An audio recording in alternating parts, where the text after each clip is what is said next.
चिंता संतानहंतारो यत्पादाम्बुजरेणवः द्वियानां कान्निजाचार्यान् प्रणमामि मुहुर्मुहुः।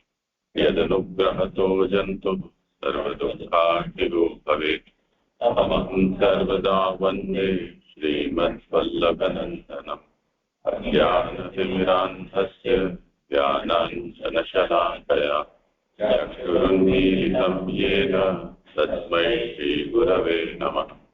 नमामिहृदये लीलाक्षीराब्धिशाय नमः। लक्ष्मीसहस्रलीलाभिः सेव्यमानमङ्गलानुदिम् चतुर्भिश्च चतुर्भिश्च चतुर्भिश्च त्रिभिस्तथा षड्भिर्विराजते योऽसौ पञ्चधा हृदये।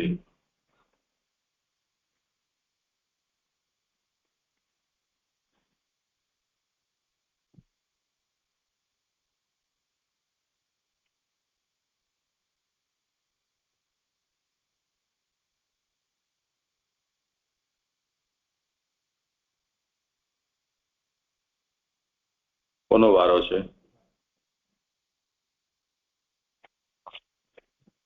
શ્રીમદ ભાગવત સુબોધિનીમાં પ્રથમ સ્કંદના પંચમ અધ્યાય. આમાં મુખ્યત્વે ભક્તિને મહિમાનું વર્ણન કરવામાં આવ્યું છે. તે પ્રમાણે ગઈકાલે 18-19-20 શ્લોકમાં આપણે જોયું કે નારદજી વ્યાસજીને ઉપદેશ આપી રહ્યા છે કે ભગવાનના ભજન માટે યત્ન કરવો જોઈએ. અને તેમાં પછી આગળના શ્લોકમાં તર્ક પણ બતાવ્યું અને તે પછી 20મા શ્લોકમાં જે ઉત્તમ ઉપદેશ છે એ વ્યાસજીને સંકેતના રૂપમાં નારદજીએ બતાવ્યું. જે આગળ 21મો શ્લોક એની ઉત્થાનિકા 139 પેજમાં. તમારા પોતાના અવતારનું પ્રયોજન જાણો. તમે શા માટે અવતાર લીધો છે? ભગવાને પોતે અવતાર લઈને સર્વ ભક્તોનો ઉદ્ધાર કરવા માટે પોતાના સ્વરૂપને જણાવવા પોતાના જ્ઞાન કલા રૂપ અંશ તમારો અવતાર કરાવ્યો. ભગવાનનું ચરિત્ર ન કહો તો તમારો અવતાર નકામો થાય. તેથી ભગવાનની ઈચ્છાથી જ તમારા અંતઃકરણમાં શોક થયેલ છે. તેથી ભગવાનની આજ્ઞાનું પાલન કરો અને પોતાના જન્મને સફળ કરો, એમ નીચેના શ્લોકથી કહે છે.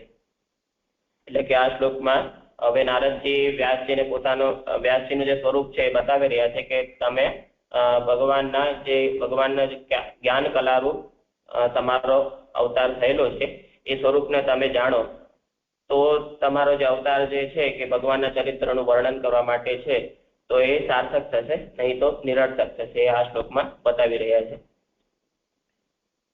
શ્લોક છે તોમાત્મનાત્માનમ વેશ્ય મોઘદ્રેક પરસ્ય પુંસઃ પરમાત્મનઃ કલામ અજમ પ્રજાતમ જગતઃ શિવાય તત મહાનુભાવાભ્યુદયોથી ગણ્યતામ. શ્લોકાર્થ. સદા સફળ દૃષ્ટિવાળા તમે પોતાથી પોતાને પરપુરુષ પરમાત્માની કલા અને જન્મ રહિત જગતના શાંત સુખ માટે જન્મેલા જાણો. તેથી મોટા પ્રભાવવાળાનું ચરિત્ર માત્ર સંક્ષેપથી કરો. સુબોધિનીમાં તમે પોતાને પરપુરુષની કલા જાણો. આ ઉપદેશ જીવ જ બ્રહ્મ છે તેવા ઉપદેશ જેવો નથી એમ જણાવવા કલા કહેલ છે. તે જ્ઞાનનું સાધન તમારા સ્વરૂપનું જ્ઞાન જ છે. સ્વરૂપ તમને તેમ જણાવશે એવો અર્થ છે. એટલે અહીંયા નારદજી વ્યાસજીને એમ કહી રહ્યા છે કે તમે જે પરપુરુષ જે છે એમની કલા રૂપ છો. હવે પછી આગળ એમ કહી રહ્યા છે કે આ જે ઉપદેશ છે એ જે સામાન્ય ઉપદેશ જે બતાવવામાં આવતો હોય જીવોને કે જીવ એ બ્રહ્મ છે તે ઉપદેશ જેવો નથી, પણ તેનાથી ભિન્ન છે. જો તેના જેવો હોય તો નારદજી આમને અલગથી ઉપદેશ ન કરે તે માટે શ્લોકમાં કલા એવું કહેલું છે કે તમે પરપુરુષની કલા છો. એ અહીંયા ભિન્નતા બતાવી છે. અને તે જ્ઞાન તમને થાય એનું સાધન શું? તો કે તમને તમારા સ્વરૂપનું જ્ઞાન જ્યારે થશે ત્યારે તમને આ જ્ઞાન થશે કે તમે પરપુરુષની કલા છો. એમાં 1 નંબરની ફૂટનોટ છે કે સ્વરૂપ તમને તેમ જણાવશે. એટલે કે તેમ એટલે કલારો. જ્યારે તમે તમારા સ્વરૂપનું જ્ઞાન થશે તમને ત્યારે તમને એમ જણાશે કે તમે એમની કલા છો. તેવું જ્ઞાન થવાની શક્તિ સદા સફળ દ્રષ્ટિવાળા વિશેષણથી કહેલી છે. એટલે કે આ જ્ઞાન થશે એમાં એ કયું પદ જણાવે છે શ્લોકમાં, તો એ બતાવી રહ્યા છે કે સદા સફળ દ્રષ્ટિવાળા એ જે શ્લોકમાં પદ આવ્યું એ વિશેષણથી અહીંયા એ વાત સમજાઈ રહી છે. એમાં 2 નંબરની ફૂટનોટ છે. તેવું જ્ઞાન થશે ત્યારે જેમ ધર્મ વગેરે પોતાની મેળે જણાય તેમ આ પણ જણાશે. એટલે કે જ્યારે તમને પોતાને ભગવાનને કલારૂપ અવતાર છો એવું જ્ઞાન જ્યારે થશે ત્યારે જેમ ધર્મ વગેરે આપમેળે જણાશે એ રીતે આ પણ જણાઈ જશે. એ વાત શ્લોકના જે સદા સફળ દ્રષ્ટિવાળા એ જે પદ છે એનાથી સમજાય છે. હવે આગળ, બધા જીવો ભગવાનના અંશ અને કલા છે, મારામાં આ શું ઉત્તમપણું છે? એવા પ્રશ્નના ઉત્તરમાં કહે છે કે તમે પરપુરુષ પુરુષોત્તમની કલા છો, બીજાઓ તો અક્ષરની અથવા પુરુષની કલા છે. હવે વ્યાસજીને જો એમ પ્રશ્ન થાય કે આપ મને એમ કહી રહ્યા છો કે હું ભગવાન પરપુરુષ જે છે એમની કલા છું, તે મારામાં શું ઉત્તમપણું થયું? કેમ કે બધા જીવો ભગવાનના અંશ અને કલારૂપ છે, તો મારામાં શું ઉત્તમતા થઈ? તો એના માટે એમ કહી રહ્યા છે શ્લોકમાં કે તમે પરપુરુષ પુરુષોત્તમની કલા છો. જે શ્લોકમાં આવ્યું કે પરસ્ય પુંસઃ, એટલે કે તમે પરપુરુષ પુરુષોત્તમની કલા છો. એ અહીંયા ભિન્નતા છે. કેમ કે બીજાઓ જે છે એ અક્ષર અથવા જે પુરુષ છે એમના અંશ કે કલા હોય છે, પણ તમે પરપુરુષની કલા છો. એ અહીંયા તમારી ઉત્તમતા છે. અક્ષર અને પુરુષ પણ ભગવાન હોવાથી મારામાં શું ઉત્તમપણું છે એવો પ્રશ્ન થાય, તેથી પરમાત્માની એમ કહેલું છે. હવે વળી પાછો એમ પ્રશ્ન થાય કે અક્ષર રૂપ અને પુરુષ રૂપ પણ ભગવાન જ છે, તો આખિર થયું તો ભગવદ રૂપ જ બધું. તો જે જીવો જે છે ભલે અક્ષરના કે પુરુષની કલા હોય છતાં પણ એ ભગવદ રૂપ જ છે, તો એ પણ એમની જ કલા કે એમના જ અંશ ગણાશે. તો વળી પાછો એ જ પ્રશ્ન થાય કે તો પછી મારામાં ઉત્તમપણું કઈ રીતે છે? જો એવો પ્રશ્ન થાય તો એના માટે નારદજી એમને કહી રહ્યા છે કે પરમાત્મનઃ, કે તમે પરમાત્માની કલા છો. તો એ પદને સમજાવે છે કે પરમઃ ઉત્તમ, અને તે આત્મા તે પરમાત્મા, એટલે કે પરમ એટલે ઉત્તમ જે છે તે, એટલે કે પરમાત્માની તમે કલા છો. એમ એને ઉદાહરણથી સમજાવી રહ્યા છે જે સૂક્ષ્મ ભેદ છે ને, કે ગંગાનું જલ અને ગંગા દેવતાના જેવો આત્મા અને પરમાત્માના સ્વરૂપમાં ભેદ છે એવો ભાવ છે. એટલે જેવી રીતે ગંગાનું જલ હોય અને ગંગાના જે દેવતા હોય અધિદેવ જે હોય એમાં જે ભેદ છે એ જ ભેદ આત્મા અને પરમાત્માના સ્વરૂપમાં છે. હવે પ્રશ્ન થાય આગળ કે ત્યારે મારી ઉત્પત્તિ કેમ થઈ એવો પ્રશ્ન થાય. તેથી કહે છે કે તમે જન્મ રહિત જન્મેલા છો. તો હવે એવો પ્રશ્ન થાય, જો પરમાત્મા જે છે એમને એવું કલા છો તો પછી મારી ઉત્પત્તિ કેમ થઈ? જો એ પ્રશ્ન થાય તો નારદજી એમને કહી રહ્યા છે કે તમે જન્મ રહિત જન્મેલા છો. જે શ્લોકમાં પદ આવ્યું કે અજમ પ્રજાતમ, એને સમજાવી રહ્યા છે કે તમે જન્મ રહિત છો અને પ્રજાતમ એટલે જન્મેલા છો. ઉત્પન્ન થયા વિના જ માત્ર આનંદ રૂપ કર ચરણ મુખ ઉદર વગેરે વાળા તમે વ્યાસ રૂપથી અવતરેલા છો. એટલે કે ઉત્પન્ન થયા વિના જ માત્ર જેવી રીતે ભગવાનનું સ્વરૂપ છે આનંદ રૂપ કર ચરણ મુખ ઉદર આદિ જે છે તદરૂપ જ તમે વ્યાસ રૂપથી અવતરેલા છો. માં 3 નંબરની ફૂટનોટ છે. અહીં વ્યાપી વૈકુંઠમાંથી જગતમાં આવવા રૂપ અવતાર જાણવો, એટલે કે વ્યાપી વૈકુંઠમાંથી નીચે જગતમાં આવવું એ અર્થમાં અહીંયા અવતાર કહેલો છે. તેથી બધાએ જગતને શાંત સુખ થાય તે માટે મોટા પ્રભાવવાળા ભગવાનનો અભ્યુદય એટલે કે ચરિત્ર અધિક ગણો, એટલે માત્ર સંક્ષેપથી કહો. તેથી બધાએ જગતને શાંત સુખ. એમાં 4 અને 5 નંબરની ફૂટનોટ છે. આ શ્લોકમાંના તત્ શબ્દનો અર્થ છે અને 5 નંબર જે છે એ સુખ ઉપર છે. તો આ શ્લોકમાંના શિવ પદનો અર્થ છે. એટલે કે તદ અને તે સિવાય એ બે જે પદ છે તદ અને શિવ, કે તેથી બધાએ જગતને શાંત સુખ થાય તે માટે, એટલે કે જગતને શાંતિ એટલે કે સુખ થાય તે માટે જે મોટા પ્રભાવવાળા એટલે કે અત્યંત પ્રભાવવાળા જે ભગવાન છે એમનું અભ્યુદય એટલે કે ચરિત્ર તમે સંક્ષેપથી કરો, એવું નારદજી વ્યાસજીને કહી રહ્યા છે. આ ભગવાનનું ચરિત્ર ભક્તોના સંબંધવાળાઓમાં પણ ઘણો પ્રભાવ ઉત્પન્ન કરે છે. તેથી ભગવાન ઘણા પ્રભાવવાળા છે. એ ઘણા પ્રભાવવાળા એટલે ભગવાનનું ચરિત્ર અત્યધિક પ્રભાવવાળું કેમ છે તો એને સમજાવી રહ્યા છે કે જે ભક્તોના જે સંબંધી જે છે એ ભક્તો સાથે સંબંધ રાખનારાઓ જે છે એમનામાં પણ ભગવાનનું ચરિત્ર સાંભળતા ઘણો પ્રભાવ ઉત્પન્ન થાય છે. તો એ ભગવાનનું ચરિત્ર કેટલું પ્રભાવવાળું હોય અહીંયા સમજાવે છે. તેમનો અભ્યુદય એટલે કે ચરિત્ર મોટા ઉત્સવરૂપ છે. તે જ્ઞાન વગેરેથી અધિક થાય છે. તે વાણી અને મનથી જણાય તેવું ન હોવાથી આ આવું છે એમ તેનું વર્ણન થઈ શકે તેવું નથી. તેથી માત્ર સંક્ષેપથી કહેવું એવો અર્થ છે. એટલે કે જે શ્લોકમાં કહે છે કે સંક્ષેપથી કહો એ એના માટે કે કેમ કે આટલું અત્યધિક પ્રભાવવાળું જેમનું ચરિત્ર હોય તો એમને આપણે કોઈ સીમામાં ન બાંધી શકીએ કે આ રીતનું છે. એવી રીતે એનું વર્ણન કરવું શક્ય નથી. તે માટે તમે સંક્ષેપથી તેનું વર્ણન કરો. એમના ભગવાનના ચરિત્રનું સંક્ષેપથી વર્ણન કરો એવું.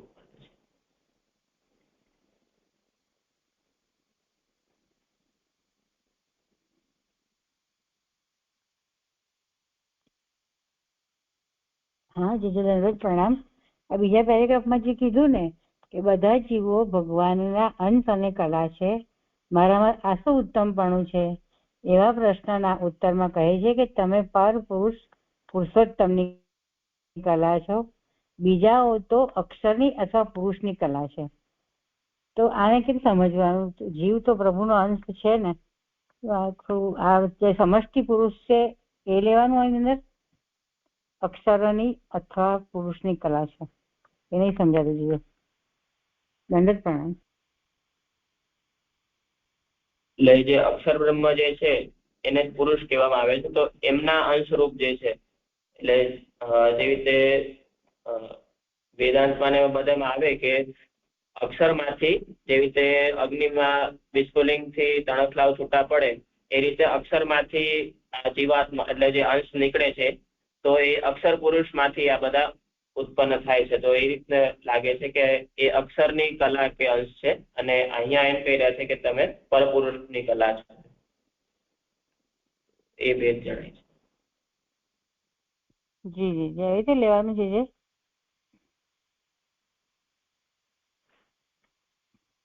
પ્રક્રિયા અહીંયા એ રીતે છે કે ભગવાન પરબ્રહ્મ છે એ અક્ષર રૂપ ધારણ કરે છે. એ અક્ષર પ્રકૃતિ પુરુષ કાલ કર્મ સ્વભાવ રૂપે થાય છે.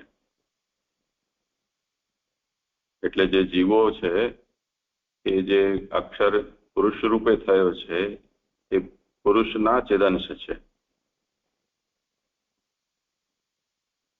એટલે સદંશ અક્ષરના સદંશથી ના પ્રાધાન્યથી પ્રકૃતિ અને ચેદંશના પ્રાધાન્યથી જીવંશો. તો સાક્ષાત પરબ્રહ્મથી આવિર્ભાવ નથી. વ્યાસજીમાં એ વિશેષતા છે કે એ સાક્ષાત પરબ્રહ્મ પુરુષોત્તમની કલા છે. આપણે બધા અક્ષર અથવા પુરુષની કલા છે. જી જી જી સમજાયું. દંડવત પ્રણામ જી. કલાથી શું અંશ તો સમજાય, અક્ષરથી ઉત્પન્ન થાય તો સમજાય ગયું. જયારે વ્યાસજીને આપણે કેટલી જ્ઞાન કલા અવતાર છે, જ્ઞાનના એટલે અવતાર છે, એ તો પુરુષની કલા એટલે કેવી રીતે સમજ? કલા શબ્દનો વિશેષણ તો મને ખ્યાલ નથી, પણ જેવી રીતે ઉદાહરણ દ્વારા જોઈએ, જેવી રીતે એમની વિવિધ કલા એટલે એમની એક પ્રકારની વિશેષ કૃતિ રૂપ જ એને જાણવું એવું લાગે છે. વિશેષણ તો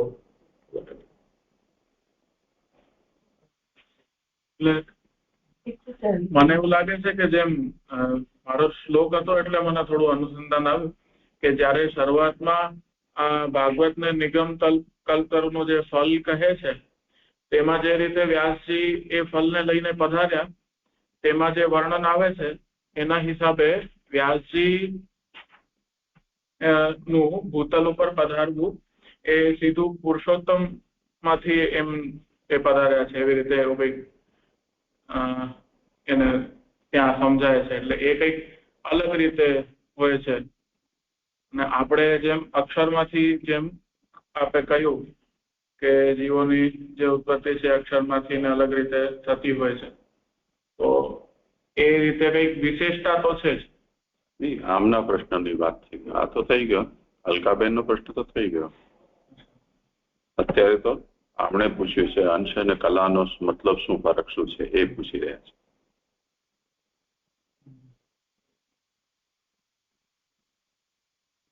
વિવક્ષાના ભેદથી અંશ અને કલા શબ્દના પ્રયોગ થાય છે. સામાન્યતયા જીવાત્મા માટે અંશ પદનો પ્રયોગ થાય છે, કલા પદનો પ્રયોગ થતો નથી. પણ यदि કહેવું હોય તો જીવાત્મા પણ બ્રહ્મની કલા છે એવું કહેવામાં કોઈ સૈદ્ધાંતિક રીતે બાદ નથી. મુખ્ય વાત એક એવી છે કે એક જે મુખ્ય મૂળ તત્વ છે અને એનો એક અંશ છે કે ભાગ છે કે ટુકડો છે. તો પાર્ટ અને હોલ આના માટે તમને જે શબ્દના પ્રયોગ કરવા હોય. હવે કલા અને અંશ એમાં જો જે મૂળમાંથી પ્રકટ થયા છે એની અંદર પણ પાછા નાના મોટા પ્રકારો હોય તો એના માટે કંઈક બીજા શબ્દ આપણને વાપરવા પડે. તો પછી તમે વિભૂતિ કહો, અંશ કહો, કલા કહો, અવતાર કહો, આવેશ કહો, આ રીતે તમે એને જે રીતે પણ સમજી શકો. તો જો તમને એક શબ્દમાં કહેવું હોય તો બધું જ અંશ છે, પરબ્રહ્મ સિવાય જે કંઈ પણ છે તે બધું છે. એમાં જે પ્રકાર ભેદ છે એને સમજાવવા હોય તો એના માટે પછી તમારે નવા શબ્દ વાપરવા પડે. જે આવ્યું છે ને ઉપર પહેલે પેરેગ્રાફમાં કે સદા સફળ દ્રષ્ટિવાળા, એનું જે ઓર્ડિનરી અર્થ સમજાય છે પણ એનું એકચ્યુઅલી શું તાત્પર્ય, કારણ કે પૂર્વમાં બી એને આપણે જોઈ ગયા કે મનથી કલ્પાયું નથી, એટલે મનથી જે કલ્પિત એટલે ખોટું ન હોઈ શકે. ત્યાં પણ એ આવ્યું હતું કે એનું નિરાકરણ કરવા માટે કે તમે સફળ દ્રષ્ટિવાળા છો. આયા પણ પાછું એ જ આવે છે કે સફળ. તો આનું એક્ઝેક્ટ જે મિનિંગ શું થાય કે સદા સફળ? એટલે અહીંયા એમ લાગી રહ્યું છે સદા સફળ દ્રષ્ટિવાળા પરથી કે જો તમે તમારા સ્વરૂપનું ચિંતન કરો તો તમને જે જ્ઞાન થશે એ સાચું જ થશે. તો તમારી જે દ્રષ્ટિ હશે જે તમને સમજાશે તો એ સાચું જ હશે. એ અર્થમાં મને લાગી રહ્યું છે કે સફળ દ્રષ્ટિવાળા એ પદ આપ્યું હોય. એટલે તમને જે જ્ઞાન થશે એ કઈ ખોટું જ્ઞાન નહીં થાય, થશે સાચું જ્ઞાન થશે, એ રીતના લાગે. દૂરદૃષ્ટિની જેમ પૂર્વમાં પણ કદાચ આ જ આવ્યું હતું કે એટલે જે ભાગવત શાસ્ત્રમાં કહેવામાં આવશે તો એ ભવિષ્યમાં જે ભક્તો હશે તદનુરૂપ જ તેને વ્યાસજી એનું વર્ણન કરશે. એટલે જે રીતે જીવો હશે તે પ્રકારનું જ વર્ણન થશે. એટલે એ જે ભાગવત શાસ્ત્ર છે એ સફળ દ્રષ્ટિ વાળું હશે એમ. એટલે અમુક વસ્તુ એવી હોય કે વિકલ્પ બતાવી દે એમાં કે એવી રીતે કંઈક હોતું હોય છે શાસ્ત્રમાં કે અમુક વ્યક્તિ નથી કરી શકતો, અમુક વ્યક્તિ કરી શકે. પણ ભાગવત શાસ્ત્ર એવું છે કે કલીમાં જેટલા પણ જીવો હશે એ બધા એને સારી રીતે કરી શકશે. કાં તો એમને દૃષ્ટિમાં રાખીને સફળ દ્રષ્ટિ રહેશે એમની. એટલે એ ગ્રંથ સફળ રહેશે એમ ભાગવત શાસ્ત્ર. એવું કંઈક કાં તો એમને સ્વયંને પણ સંતોષ થશે એવું પણ હોય છે. એવું પણ વિચારી શકાય. શ્લોક 13 ની અંદર સફળ દ્રષ્ટિવાળા જે સમજાવેલું છે એ તો કહ્યું ને મનથી વિચારેલા વિષય વાત ખોટો થાય ન કરવી, કારણ કે તે સદા સફળ દ્રષ્ટિવાળા છે.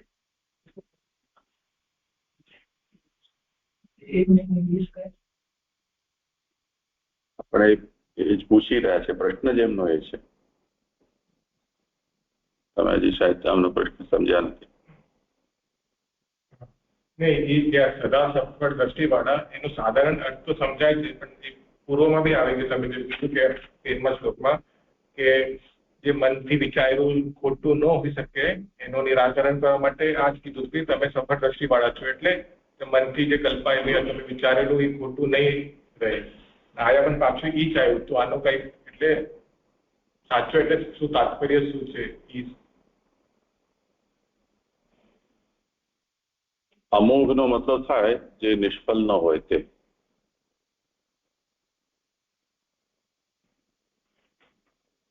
જેમ અમોઘ શસ્ત્ર બ્રહ્માસ્ત્રના માટે કહેવાય કે અમોઘ શસ્ત્ર છે. એ જેના માટે પ્રયોગ કરવામાં આવે એ કાર્ય કરીને જ રહે. તો જે ક્યારે પણ નિષ્ફળ ન જાય એ અમોઘ કહેવાય છે. વ્યાસજીના માટે અહીંયા કહેવામાં આવી રહ્યું છે કે તમ આત્મના આત્માનમ અવેહી અમોઘ દ્રક, તમે અમોઘ દ્રક છો. તો તમે પોતાના આત્માથી એટલે તમે પોતે જ પોતાને ભગવાનની કલારૂપ છો એવું તમે જાણો. તો અમોઘ દ્રક હોવું એ વ્યાસજીની મહિમા બતાવવામાં આવી રહી છે. મતલબ એના માટે તમને કોઈ હવે બીજો કોઈ ઉપાય કે સાધન કે કોઈ સહારાની જરૂર નથી. તમે સેલ્ફ સફિશિયન્ટ છો આના માટે. તો તમે પોતે જ કરી શકશો આ વસ્તુ. વ્યાસજીના સંબંધમાં જેમની દૃષ્ટિ અમોઘ છે, એટલે દૃષ્ટિથી તાત્પર્ય જેમની જ્ઞાન સમજ ક્યારે પણ ફેલ ન થાય એ જાતનું છે, એવા તમે છો. તો તમે અમે હું કઈ જે નિર્દેશ કરી રહ્યો છું એ તમે કરી શકશો.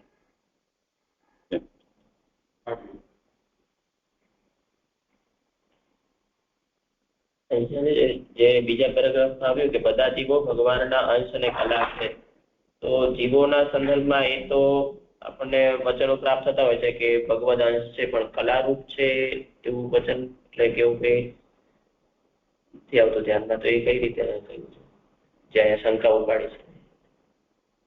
કર્યું ને વિવેચન હમણાં એ જ તો કર્યું. ચાહો તો તમે બધાને કલા કહી શકો, ચાહો તો બધાને જીવ કહી શકો, અંશ કહી શકો, ચાહો તો વિભૂતિ કહી શકો, ચાહો તો બધાને અવતાર કહી શકો, જે કહેવું હોય તે કહી શકો. બધા જ શબ્દોનો ભાવાર્થ એ છે કે આ મૂળ છે અને આ એમાંથી પ્રકટ થયેલું છે. બધા જ શબ્દો આ જ વાત જણાવે છે.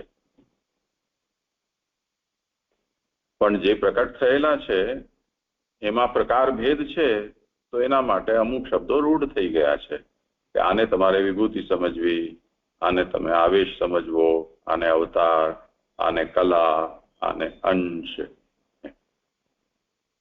એ વિવક્ષાનો ભેદ છે. તમે જે કહેવા માંગો છો એનો જે ભેદ છે એ અહીંયા આ શબ્દોથી પ્રકટ થાય છે. કેટલીક વાક્યને સમજાવશે કે મોટા પ્રભાવવાળા ભગવાન એટલે અભ્યુદય ચરિત્ર અધિક ગણો, એટલે માત્ર સંક્ષેપથી કહો. અધિક ગણો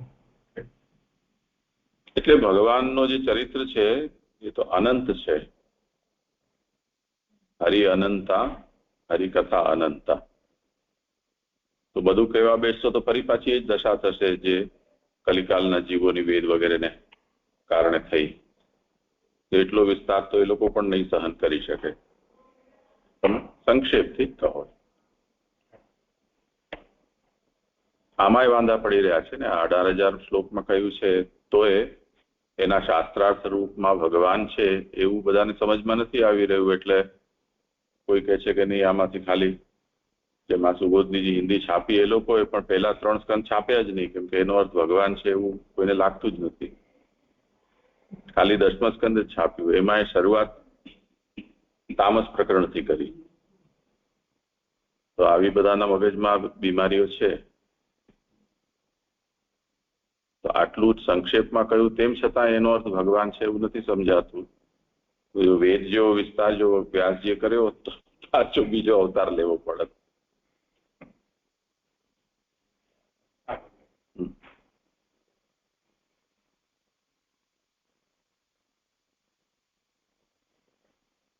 થઈ ગયું તારું?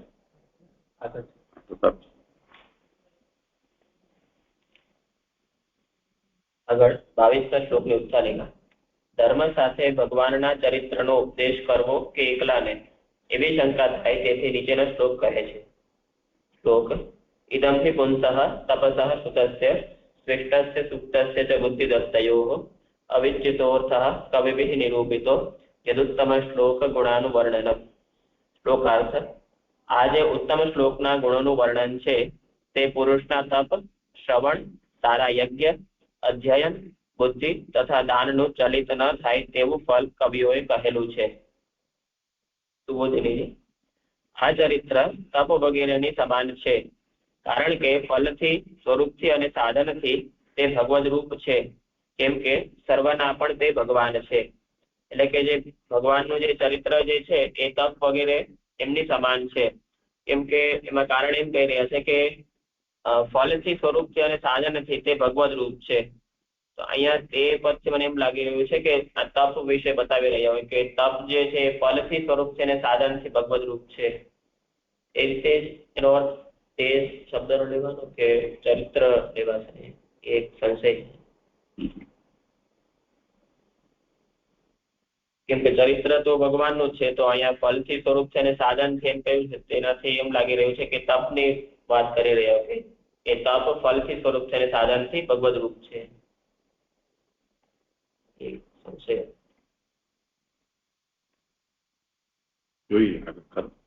તેમાં ઉત્તમ ધર્મ વર્ણોના આશ્રમોમાં રહેલો છે. તે પૈકી તપ વાનપ્રસ્થો અને સંન્યાસીઓમાં રહેલું છે. શ્રુતમ એટલે વેદાંતોનું શ્રવણ તે સંન્યાસીઓમાં રહેલું છે. સારા યજ્ઞો ગૃહસ્થમાં, સૂક્તમ એટલે કે અધ્યયન બ્રહ્મચારીઓમાં, અને બુદ્ધિ અને દાન ક્ષત્રિય અને વૈશ્યમાં રહેલા છે. એટલે કે ઉત્તમ ધર્મો જે છે એ વર્ણોના જે આશ્રમો છે એમાં રહેલા છે. એવી રીતે બતાવી રહ્યા છે કે તપ જે ધર્મ છે એ સંન્યાસ આશ્રમમાં રહેલું છે. એ રીતે શ્રુતમ એટલે કે વેદાંતોનું શ્રવણ કરવું એ પણ સંન્યાસ આશ્રમમાં રહેલું છે. અને સારા યજ્ઞો અને સૂક્તમ એટલે કે અધ્યયન કરવું એ બ્રહ્મચારીઓમાં, અને બુદ્ધિ અને દાન એ ક્ષત્રિય તથા વૈશ્યમાં રહેલા છે. આ રીતે ઉત્તમ ધર્મો વર્ણ અને આશ્રમોમાં રહેલા છે. એ પ્રમાણે એ બધા ધર્મોથી જે પ્રાપ્ત થાય અને તેઓ ચલિત ન થાય તેવું ફળ છે. એક નંબરની ફૂટનોટ છે. તેઓ એટલે સ્વરૂપ, સાધન અને ફળ. એટલે કે એ પ્રમાણે એ બધા ધર્મોથી જે પ્રાપ્ત થાય અને તેઓ એટલે કે સ્વરૂપ, સાધન અને ફળ ચલિત ન થાય તેવું છે. હવે અવિચ્યુતોર્થનો અર્થ બતાવી રહ્યા છે કે ન એટલે કે નથી, વિચ્યુત એટલે કે ચલિત થયેલું, અર્થ એટલે કે ફળ જેનાથી તેવા છે. એટલે કે જેનાથી ફળ ચલિત એટલે કે વિચલિત નથી થતું તેવા છે. એટલે ભગવાનનું ચરિત્ર તેવું છે. શાસ્ત્રમાં તેમ સિદ્ધ થયેલું હોય તો પણ લોકમાં સિદ્ધ થયેલું નહીં હોય એવી શંકા થાય, તેથી કવિઓએ કહેલું છે એમ કહેલ છે. એટલે જો એવી શંકા થાય કે શાસ્ત્રમાં તો આ રીતના સિદ્ધ કરવામાં આવ્યું છે પણ લોક સિદ્ધ તો નથી, જો એવી શંકા થાય તો એના માટે મૂળમાં એમ કહી રહ્યા છે કે કવિઓએ કહેલું છે. એટલે કે એમ કવિઓએ કહેલું છે એટલે એનાથી એ સિદ્ધ થાય છે કે લોકમાં પણ એ સિદ્ધ છે. નિરૂપિતમ માના ની શબ્દથી નિતરામ એટલે યુક્તિ સાથે કહેલું છે. એટલે કે નિરૂપિતમ શબ્દ આવ્યો એમાં જે ની ઉપસર્ગ છે તેનો અર્થ છે નિતરામ એટલે કે યુક્તિ સાથે કવિઓએ વાત કહેલી છે. તેનાથી એ સિદ્ધ થાય છે કે લોક સિદ્ધ પણ છે. ઉત્તમ શ્લોકના ગુણોનું વર્ણન કહીને તે ચલિત ન થાય તેવું ફળ હોવાનું સાબિત કરેલું છે. તેથી એક ચરિત્રના શ્રવણથી જ સર્વ ફળ પ્રાપ્ત થતું હોવાથી તે જુદા જુદા કર્મો કરવાના નથી, તેમ ન કરવાના પણ નથી એવો સિદ્ધાંત છે. એટલે અહીંયા એમ કહી રહ્યા છે કે ભગવાનનું જે ચરિત્ર છે એના શ્રવણથી જ આ સર્વ ફળ જે છે એ પ્રાપ્ત થાય છે. તેથી જુદા જુદા કર્મ એટલે તપ છે કે યજ્ઞ છે એ કરવાની આવશ્યકતા નથી એમ, અને એવું પણ નથી કે નથી પણ કરવાના એમ. તો એ રીતનો સિદ્ધાંત છે. પણ એટલે મુખ્ય વાત એમ કહી રહ્યા છે કે ભગવાનના ચરિત્રથી જ આ સર્વ કઈ સિદ્ધ થાય છે.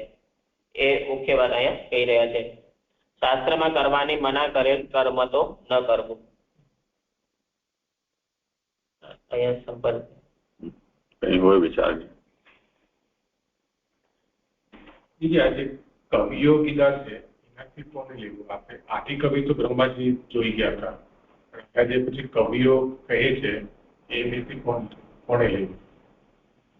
એટલે ઋષિમુનિઓ જે તત્વ સ્મૃતિ સ્મૃતિ ઇત્યાદિ જે ગ્રંથ લખ્યા એવી રીતે કવિમાં આપણે પછી વાલ્મીકી રામાયણ પર લઈ શકીએ, એમાં પણ આ રીતના વર્ણનો પ્રાપ્ત થતા હોય કે અન્ય સ્મૃતિઓ છે એમાં પણ જે આ વિષયને નિરૂપિત કરવામાં આવ્યું હોય તો એ બધાને કવિપદથી કહેવામાં આવ્યું છે.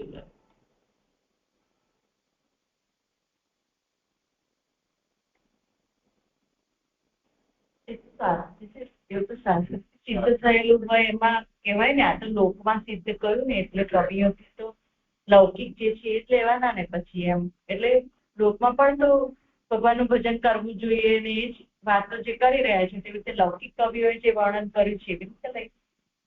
હા, જોઈ કોઈને કેવું હોય આ વિશે. એટલે લૌકિક કવિઓ જે દંડક પ્રણામ તો રમ્ય વિષયનું વર્ણન કરતા હોય છે.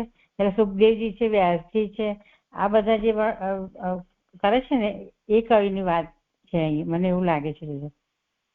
સુખદેવજી, વ્યાસજી છે ને શંકા એવી કરે છે લોકમાં સિદ્ધ થયેલું નહીં હોય એવી શંકા થાય, તેથી કવિઓએ કર્યું તો લોકમાં તો સિદ્ધ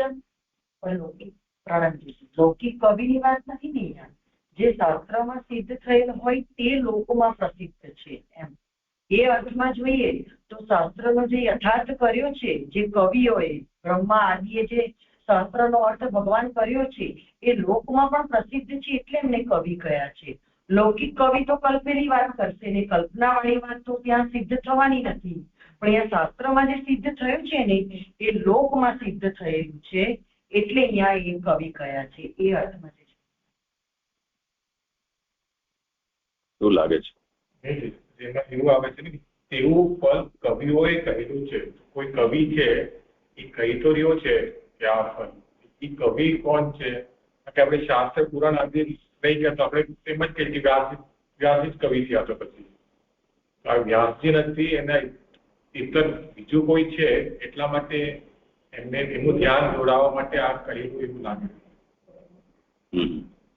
અહીંયા કવિ પછી તો વેદ પારંગત અથવા જ્ઞાની વેદ વ્યાસજી છે, પછી નારદજી છે, પછી આ બ્રહ્માજી છે, એ લોકોને કવિ કયા છે જે શાસ્ત્રના અર્થને જાણે છે અને જણાવે બતાવે પણ, જેનો ઉપદેશ પણ કરે છે અને તે પણ શાસ્ત્રના અર્થથી જ, કલ્પિત નહીં. તો એ અર્થમાં અહીંયા કવિ કહ્યું છે. શાસ્ત્ર સિદ્ધ એવું કહ્યું છે ને, પછી લોકમાં સિદ્ધ થયેલું નહીં હોય એવી શંકા કરવાની જરૂર ના પડે. એટલે ખાલી પ્રશ્ન થાય છે.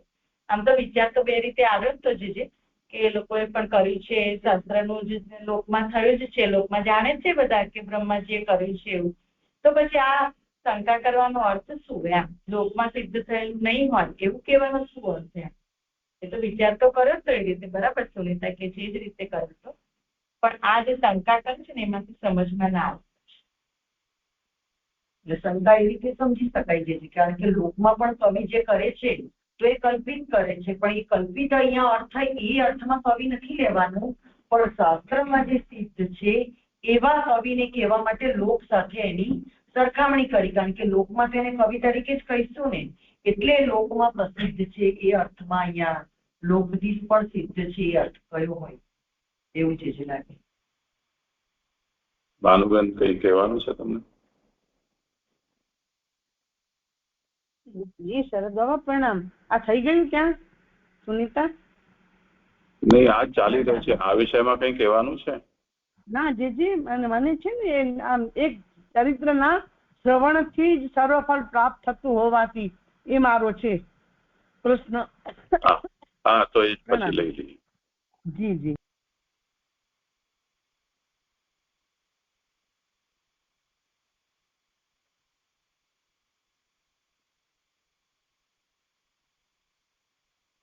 હા, તો જે ઉત્તમ શ્લોકના ગુણોનું વર્ણન છે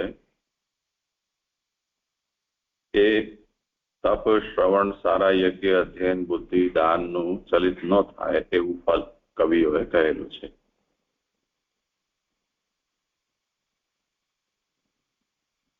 તો કવિભિઃ નિરૂપિતો, જે ઉત્તમ શ્લોક ગુણાનું વર્ણન નું ફલ, આ બધાને ભેગું કરો અને એનું ફલ. તો કહેવા એ માંગે છે કે જ્યારે ઉત્થાનિકામાં જે વાત કહી છે કે ભગવાનના ચરિત્રનો ઉપદેશ કરવો કે ધર્મ સાથે કરવો કે એકલાનો કરવો, તો ભગવત ચરિત્ર છે કે અન્ય બીજા બધા ધર્મને જો એક સાથે રાખવામાં આવે તો પણ તેનાથી અધિક છે અથવા તેરૂપ તદ્રૂપ છે. તેથી ધર્મ સાથેના ઉપદેશ કરવાની આવશ્યકતા નથી જણાતી, કેવલ ભગવત ચરિત્રના જ ગુણવર્ણન પર્યાપ્ત છે, આ કહેવા માંગે છે. એમાં અહીંયા જે પણ સાધનો બતાવ્યા છે, તપસઃ, શ્રુતસ્ય, સ્વિષ્ટસ્ય, સુપ્તસ્ય, આ બધાના ફલ તો તત્ત શાસ્ત્રમાં પ્રસિદ્ધ છે, પણ લોકમાં આ પ્રસિદ્ધ છે કે કેમ એના માટે આ નિરૂપણ કરી રહ્યા છે કે શાસ્ત્ર સિદ્ધાવપી લોકસિદ્ધિ ન ભવિષ્યતિ इत्यतः आह कविभिः निरूपितम. શાસ્ત્રમાં તો આ પ્રસિદ્ધ છે, પરંતુ લોકમાં કદાચ આની આ રીતે પ્રસિદ્ધિ ન હોય, તો એના માટે કહી રહ્યા છે કે કવિભિः નિરૂપિતમ. કવિનો મતલબ જ્ઞાની, જ્ઞાનીનો મતલબ શાસ્ત્રમાં સિદ્ધ છે તો શાસ્ત્રને જે જાણે છે તે સ્પેસિફિકલી જે શાસ્ત્રવિદ લોકો છે એમને આ વાત ખબર છે અને એમણે લોકમાં પણ આનો પ્રચાર કરેલો છે. આ ચરિત્ર તપ વગેરેની સમાન છે, કારણ કે ફળથી, સ્વરૂપથી અને સાધનથી તે ભગવદ રૂપ છે. તો અહીંયા મને ભગવાનનું ચરિત્ર જ લાગે છે, તપ વગેરે નથી. બરાબર છે, એટલે ચરિત્ર. અને બીજું છે કે આજે ઉત્થાનિકા કહીને કે ધર્મ સાથે ભગવાનના ચરિત્રનો ઉપદેશ કરવો કે એકલાને, તો આ એકલાને એટલે કે કેવલ ભગવાનનું ચરિત્ર કે ધર્મ સહિત ભગવાનનું. તો અહીંયા કન્ક્લુઝન તો એ જ આવ્યું ને કે ભગવાનનું ચરિત્ર જ, કારણ કે એની સામે આ બધા જ સાધનો યુગ છે, એટલે કે ફળ પ્રાપ્ત નથી થતું. પણ અંતમાં પાછું એવું કહ્યું ને કે જુદા જુદા કર્મો કરવાના નથી, તેમ ન કરવાના પણ નથી, અને પાછું નિષિદ્ધ કર્મ હોય શાસ્ત્રમાં એ પણ ન કરવું. તો એનો અર્થ તો પછી છેલ્લે એવો પણ લઈ શકાય કે ધર્મ સહિત ભગવાનનું ચરિત્ર મને ના સમજાય. ઉત્થાનિકાની સાથે અહીંયા જે આવ્યું ને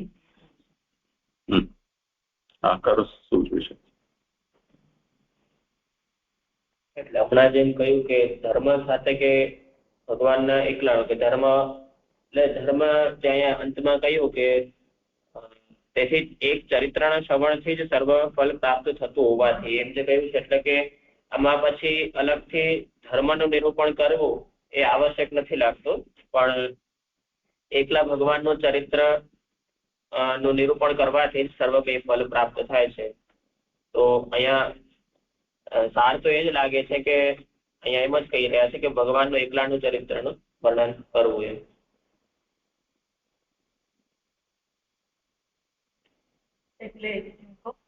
એટલે જે ગોપાલ કર્યું છે બરાબર જ છે, પણ એમાં એટલું એડ અહીંયા જે કહ્યું છે એ પ્રમાણે કે એક ચરિત્રના શ્રવણથી જ સર્વફળ પ્રાપ્ત થતું હોવાથી તે જુદા જુદા કર્મો કરવાના નથી. એટલે એક ચરિત્રથી બધું સિદ્ધ થઈ જશે, તેમ ન કરવાના પણ નથી એવો સિદ્ધાંત છે. એટલે મને એવું જણાય છે કે જે વર્ણ અને આશ્રમ ધર્મ જે શાસ્ત્રમાં બતાવેલા છે એનું પાલન તો કરવાનું છે સાથે સાથે, એટલે તેમ ન કરવાના પણ નથી એવો સિદ્ધાંત છે. એટલે અહીંયા શાસ્ત્રનો સિદ્ધાંત બતાવી રહ્યા છે. પણ જે બતાવ્યું કે એકલા ચરિત્રથી શ્રવણથી જ સર્વફળ પ્રાપ્ત થતું, એટલે મુખ્યતઃ ચરિત્રના શ્રવણથી જ બધું પ્રાપ્ત થઈ જાય છે, પણ શાસ્ત્રમાં જે બતાવેલા કર્મો છે એને નથી કરવાના એવું પણ નથી. અને જે શાસ્ત્રમાં નિષેધ કર્યા છે એ તો નથી જ કરવાના, એ તો બરાબર છે, પણ આ તેમ ન કરવાના પણ નથી એવો સિદ્ધાંત મને વર્ણાશ્રમ ધર્મો સમજાઈ રહ્યા છે કે વર્ણાશ્રમ ધર્મો તો કરવાના છે. કેમ કરવાના છે? તો એની તુલ્યતા રાખીને નથી કરવાના, પણ ગૌણતા કરવાના છે, એવી રીતે મને સમજાય. એટલે અહીંયા તો જે આ તાપ વગેરે છે એનો જ સંદર્ભ લેવો જોઈએ.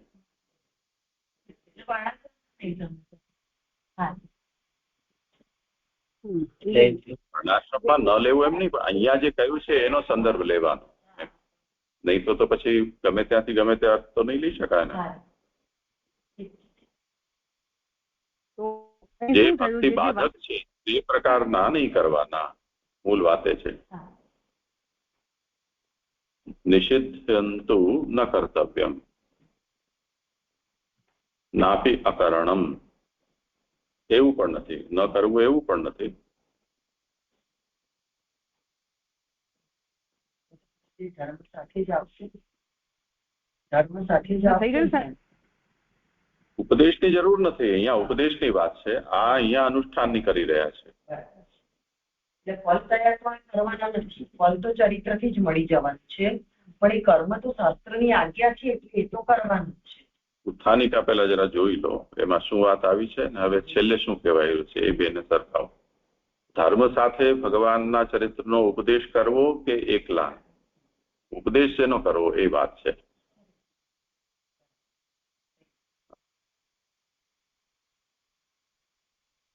બીજું આનો અર્થ એવો સમજાશે કે કીધું કે તેથી એક ચરિત્ર શ્રવણથી સર્વ ફલ પ્રાપ્ત થતું હોવાથી, એટલે આજે કીધું છે કે તપ, શ્રવણ, સારા યજ્ઞ, અધ્યયન, બુદ્ધિ તથા દાનનું, આમાંથી એક શ્રવણનું જ આપણે કરે તો સર્વ ફલ પ્રાપ્ત થઈ જાય છે.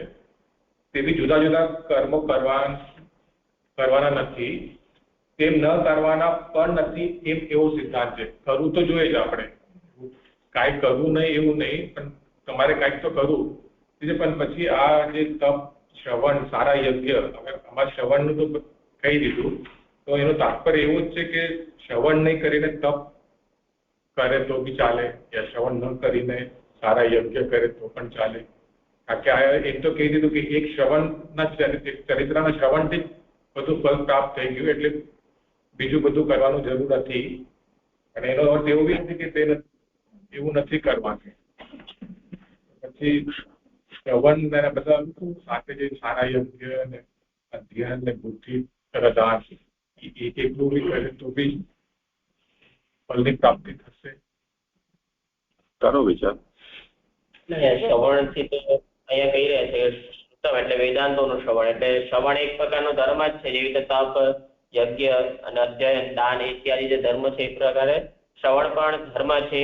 એ શ્રવણ પદ છે અહીંયા વેદાંતોનું શ્રવણ, એટલે કે વેદાંત જે છે ઉપનિષદનું શ્રવણ એ અહીંયા મુખ્ય રૂપે લેવાનું છે. અને અહીંયા જે શ્રવણ પદ આવી રહ્યું છે તેથી એક ચરિત્રના શ્રવણથી, તો તે શ્રવણથી મને એવું લાગી રહ્યું છે કે એમને એક વાત થઈ ગઈ છે કે અહીંયા જે શ્રવણ ધર્મ રૂપે કહેલું છે અને અહીંયા જે છે એ બંનેને એક કરીને પ્રશ્ન થયો એવું લાગે છે. પણ બંને ભિન્ન છે. આ શ્રવણને ધર્મરૂપ કહેલો છે ત્યાં, અને અહીંયા તો એમ કહી રહ્યા છે ચરિત્રના શ્રવણ છે, એટલે કે ભગવાનનું ચરિત્ર સાંભળવું. એ રીતના બે અલગ વાત છે. એ રીતે લેશો તો પ્રશ્ન નહીં. એટલે જે કહ્યું ને હમણાં કે ધર્મ સાથે ભગવાનના ચરિત્રનો ઉપદેશ કરવો કે એકલાનો, તો અહીંયા એવી શંકા થાય તો અહીંયા ઉત્તમતા એ નહીં બતાય કે ભગવાનના ચરિત્રનો ઉપદેશ કરવો. ભગવાનના ચરિત્રનો જે ઉપદેશ કર્યો એનાથી સિદ્ધ શું થયું?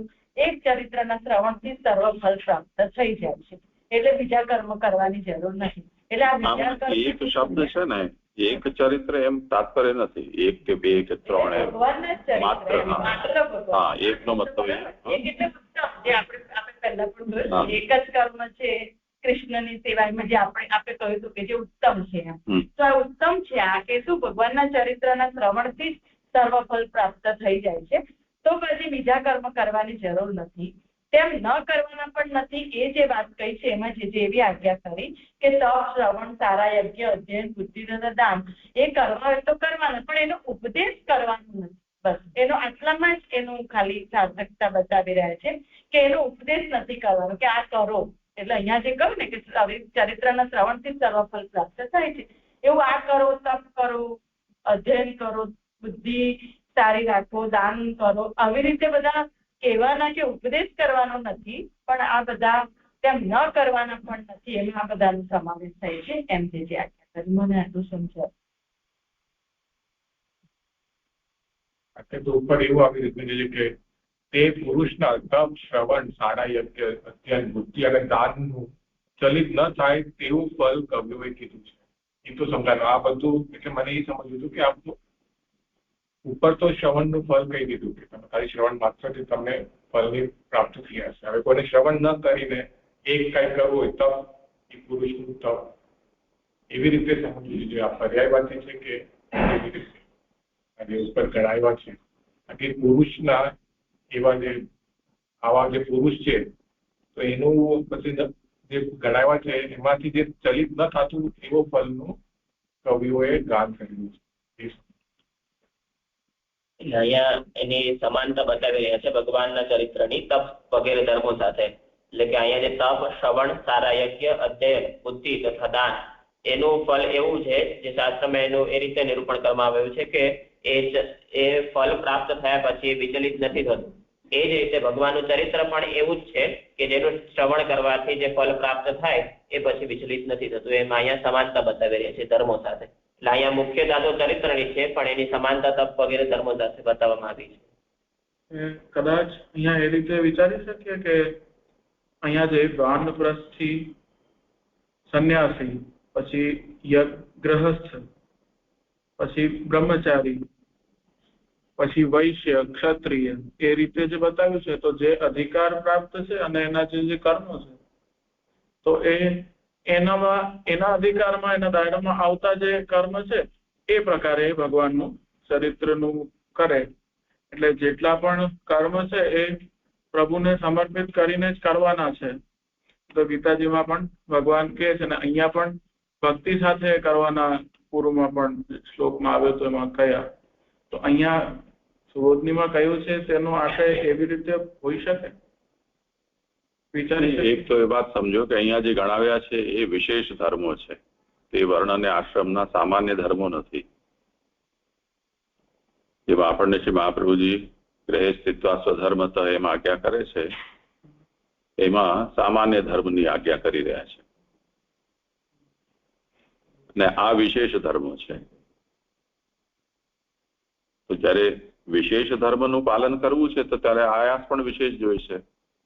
તો તે સ્થિતિમાં તમે જે કાર્ય ભગવત ગુણવર્ણન કે શ્રવણ કરવું છે એ તો કરી નહીં શકો, કેમ કે વિશેષમાં પડી ગયા. આ બધા જે કયા છે અહીંયા તપ વગેરે એ એવા તો નથી ને કે 10 મિનિટમાં થઈ જાય. એ તો સમય ખાઈ જશે તમારો. તો જેને ભગવત ધર્મમાં નિષ્ઠા છે એને એમ કહેવામાં આવી રહ્યું છે કે આ બધાની અંદર પસેવો પાડવો એના કરતા જેનાથી આ બધાનું ફલ સ્વતઃ પ્રાપ્ત થઈ જાય છે એ ભગવત ગુણવર્ણન કેમ ન કરવું. સાથે સાથે ન કરવા એવું પણ નથી, કેમ કે એ તો દેહ ધર્મ તયા સહજ પ્રાપ્ત જ છે. ન કરવાનું તો કોઈ કારણ નથી. પણ વિશેષની અંદર જો તમે પડી જશો તો તમારો ભાવ ગયો, એ તાત્પર્ય છે.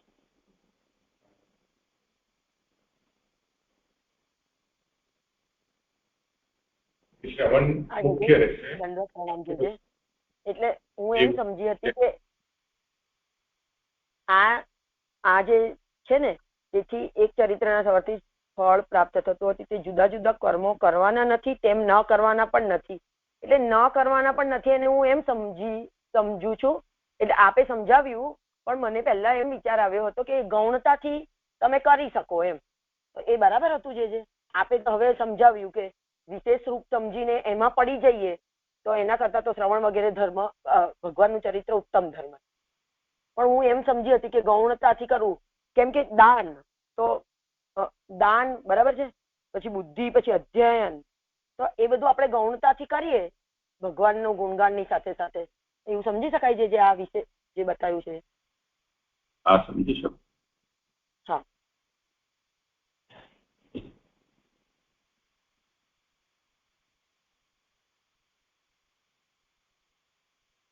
આગળ 23મા શ્લોકની ઉત્થાનિકા એ પ્રમાણે સામાન્ય રીતે ઉપદેશ કરીને. હા ગોપાલ, હા સરદાર, આ થઈ ગયું મારું. અહીં મને પણ એ જ હતું કે કયા કર્મો કરવા ન કરવા, તો થઈ ગયું. સરદાર પ્રણામ. હા ચાલ, હા કર ગોપાલ.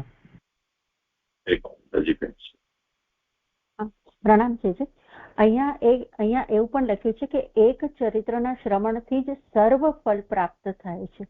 તો અહીંયા એવું આપણે સમજી શકીએ કે તપ, શ્રવણ, સારા યજ્ઞ એ બધાનું શાસ્ત્રમાં અલગ અલગ ફળ છે અને અહીં ભગવાનનું ચરિત્ર જે કોઈ શ્રવણ કરશે તો એને જે આ બધા અલગ અલગ ફળના બદલે આ સર્વ ફળ પ્રાપ્ત થાય એવું પણ લઈ શકાય છે. પ્રણામ છે. એટલે હમણાં જે કહ્યું એ રીતે કે હમણાં જેવી રીતે જે સમજાવ્યું કે ભગવાનનું ચરિત્ર જ એવું છે કે જેનાથી એ ફળ પ્રાપ્ત થાય છે કે જે આ બધાથી પણ ઉત્તમ ફળ છે. સર્વફળ એટલે કે આ બધાથી જે પ્રાપ્ત થાય છે ફળ એનાથી પણ ઉત્તમ ફળ છે ભગવાનના ચરિત્રના શ્રવણથી જે ફળ પ્રાપ્ત થાય છે. હા હાજી સમજાયું. અને એક મને છે ને આગળનો એક રહી ગયો પ્રશ્ન. અહીંયા એવું લખ્યું છે આગળના શ્લોકમાં છેલ્લેથી ચોથી લાઈન, નીચેથી ચોથી લાઈન, કે ભગવાનનું ચરિત્ર ભક્તોના સંબંધવાળાઓમાં પણ ઘણો પ્રભાવ ઉત્પન્ન કરે છે. તો અહીંયા સંબંધવાળાઓમાં સંપ્રદાય એવી રીતે લઈ શકાય? આ સંબંધવાળામાં શું લેવાનું છે? એટલે કે જેવી રીતે કોઈ ઘરમાં ભક્ત છે તો એના સંબંધી જે પણ છે એ કદાચ ભક્ત ન પણ હોય એવું પણ બની શકે. એટલે એના સંસર્ગમાં જે આવે તો એમાં પણ એ પ્રભાવ ઉત્પન્ન થાય છે. એ જે ભક્ત જે છે એમની ભક્તિથી એમનામાં પણ એ પ્રભાવ ઉત્પન્ન થાય છે એવું લાગે છે.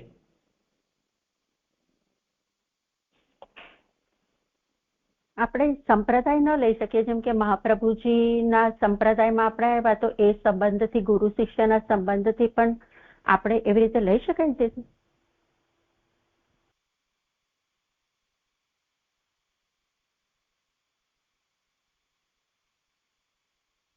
ગોપાલ કહે છે.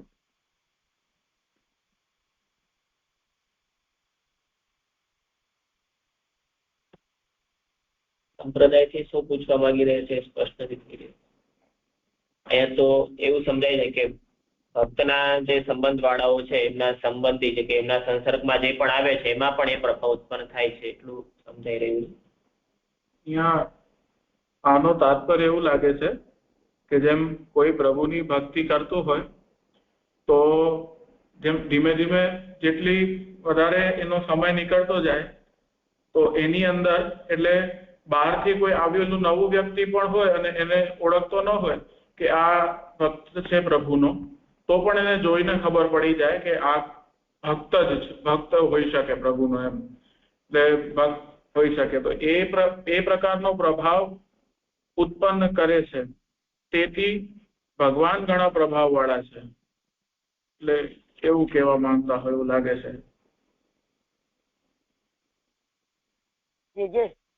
મને એવું લાગે છે આમાં કે આપણે એવું નથી કહેતા કે કોઈ પરિવારમાં કોઈ એક ભક્ત થયો હોય તો એની 21 પેઢીને તારે, તો એવા સંબંધમાં ભગવાનનું ચરિત્ર ભક્તોના સંબંધ વાળાઓમાં, કેમ કે જે ભક્ત છે એ તો ગુણગાન પરાયણ હોય, સેવા પરાયણ હોય, ગુણગાન પરાયણ હોય, તો એના પ્રભાવથી, મતલબ એ ભગવાનના એ સેવા અને એના પ્રભાવથી એની 21 પેઢી તરી જાય છે એવું તો લોકોક્તિ છે એવી કોઈ.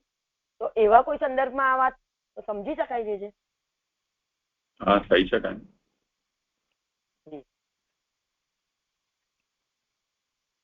ભક્ત સંબંધી કોઈ પણ હોય, સંપ્રદાય હોય કે ઉપદેશ પરંપરાથી હોય કે કુલ પરંપરાથી હોય, જે રીતે પણ.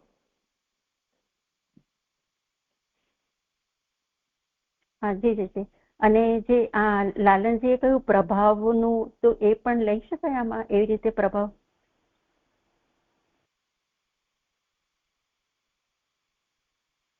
શું પ્રભાવ? એટલે જેમ કોઈ ન જાણતું હોય તો પણ એને જોઈને એવું લાગે ને કે આ ભક્ત છે, તો એ રીતે પ્રભુની ભક્તિથી વ્યક્તિમાં એટલો બદલાવ આવી શકે છે કે સામેવાળો એને જોઈને ઓળખી શકે કે આ ભક્ત છે. એટલે એ રીતે પ્રભુના સંબંધથી વ્યક્તિમાં એવો પ્રભાવ આવે છે, એની એવી છટા થઈ જાય છે કે બીજો જોઈને ઓળખી જાય કે આ ભક્ત છે, એટલે એની ભક્ત તરીકેની એમ ઓળખ થઈ જાય. તો એવો પ્રભાવ પડે છે. હા, એ બધા અર્થ લઈ શકાય. બધાને ભેગા કરી લો, એ બધો જ આનો અર્થ કહી શકાય. કેમ કે જરૂરી નથી હોતું કે એને ભક્તને જોઈને એના અંદર એવા લક્ષણ આવી જતા હોય. ક્યારેક એવું સંભવે છે કે આવી પણ જાય, સંઘનો અસર થાય, પણ ક્યારેક એવું પણ થાય કે એવું ન હોઈ શકે એમ. એટલે જોઈને ઓળખી જાય કે આ ભક્ત છે એમ, એટલું.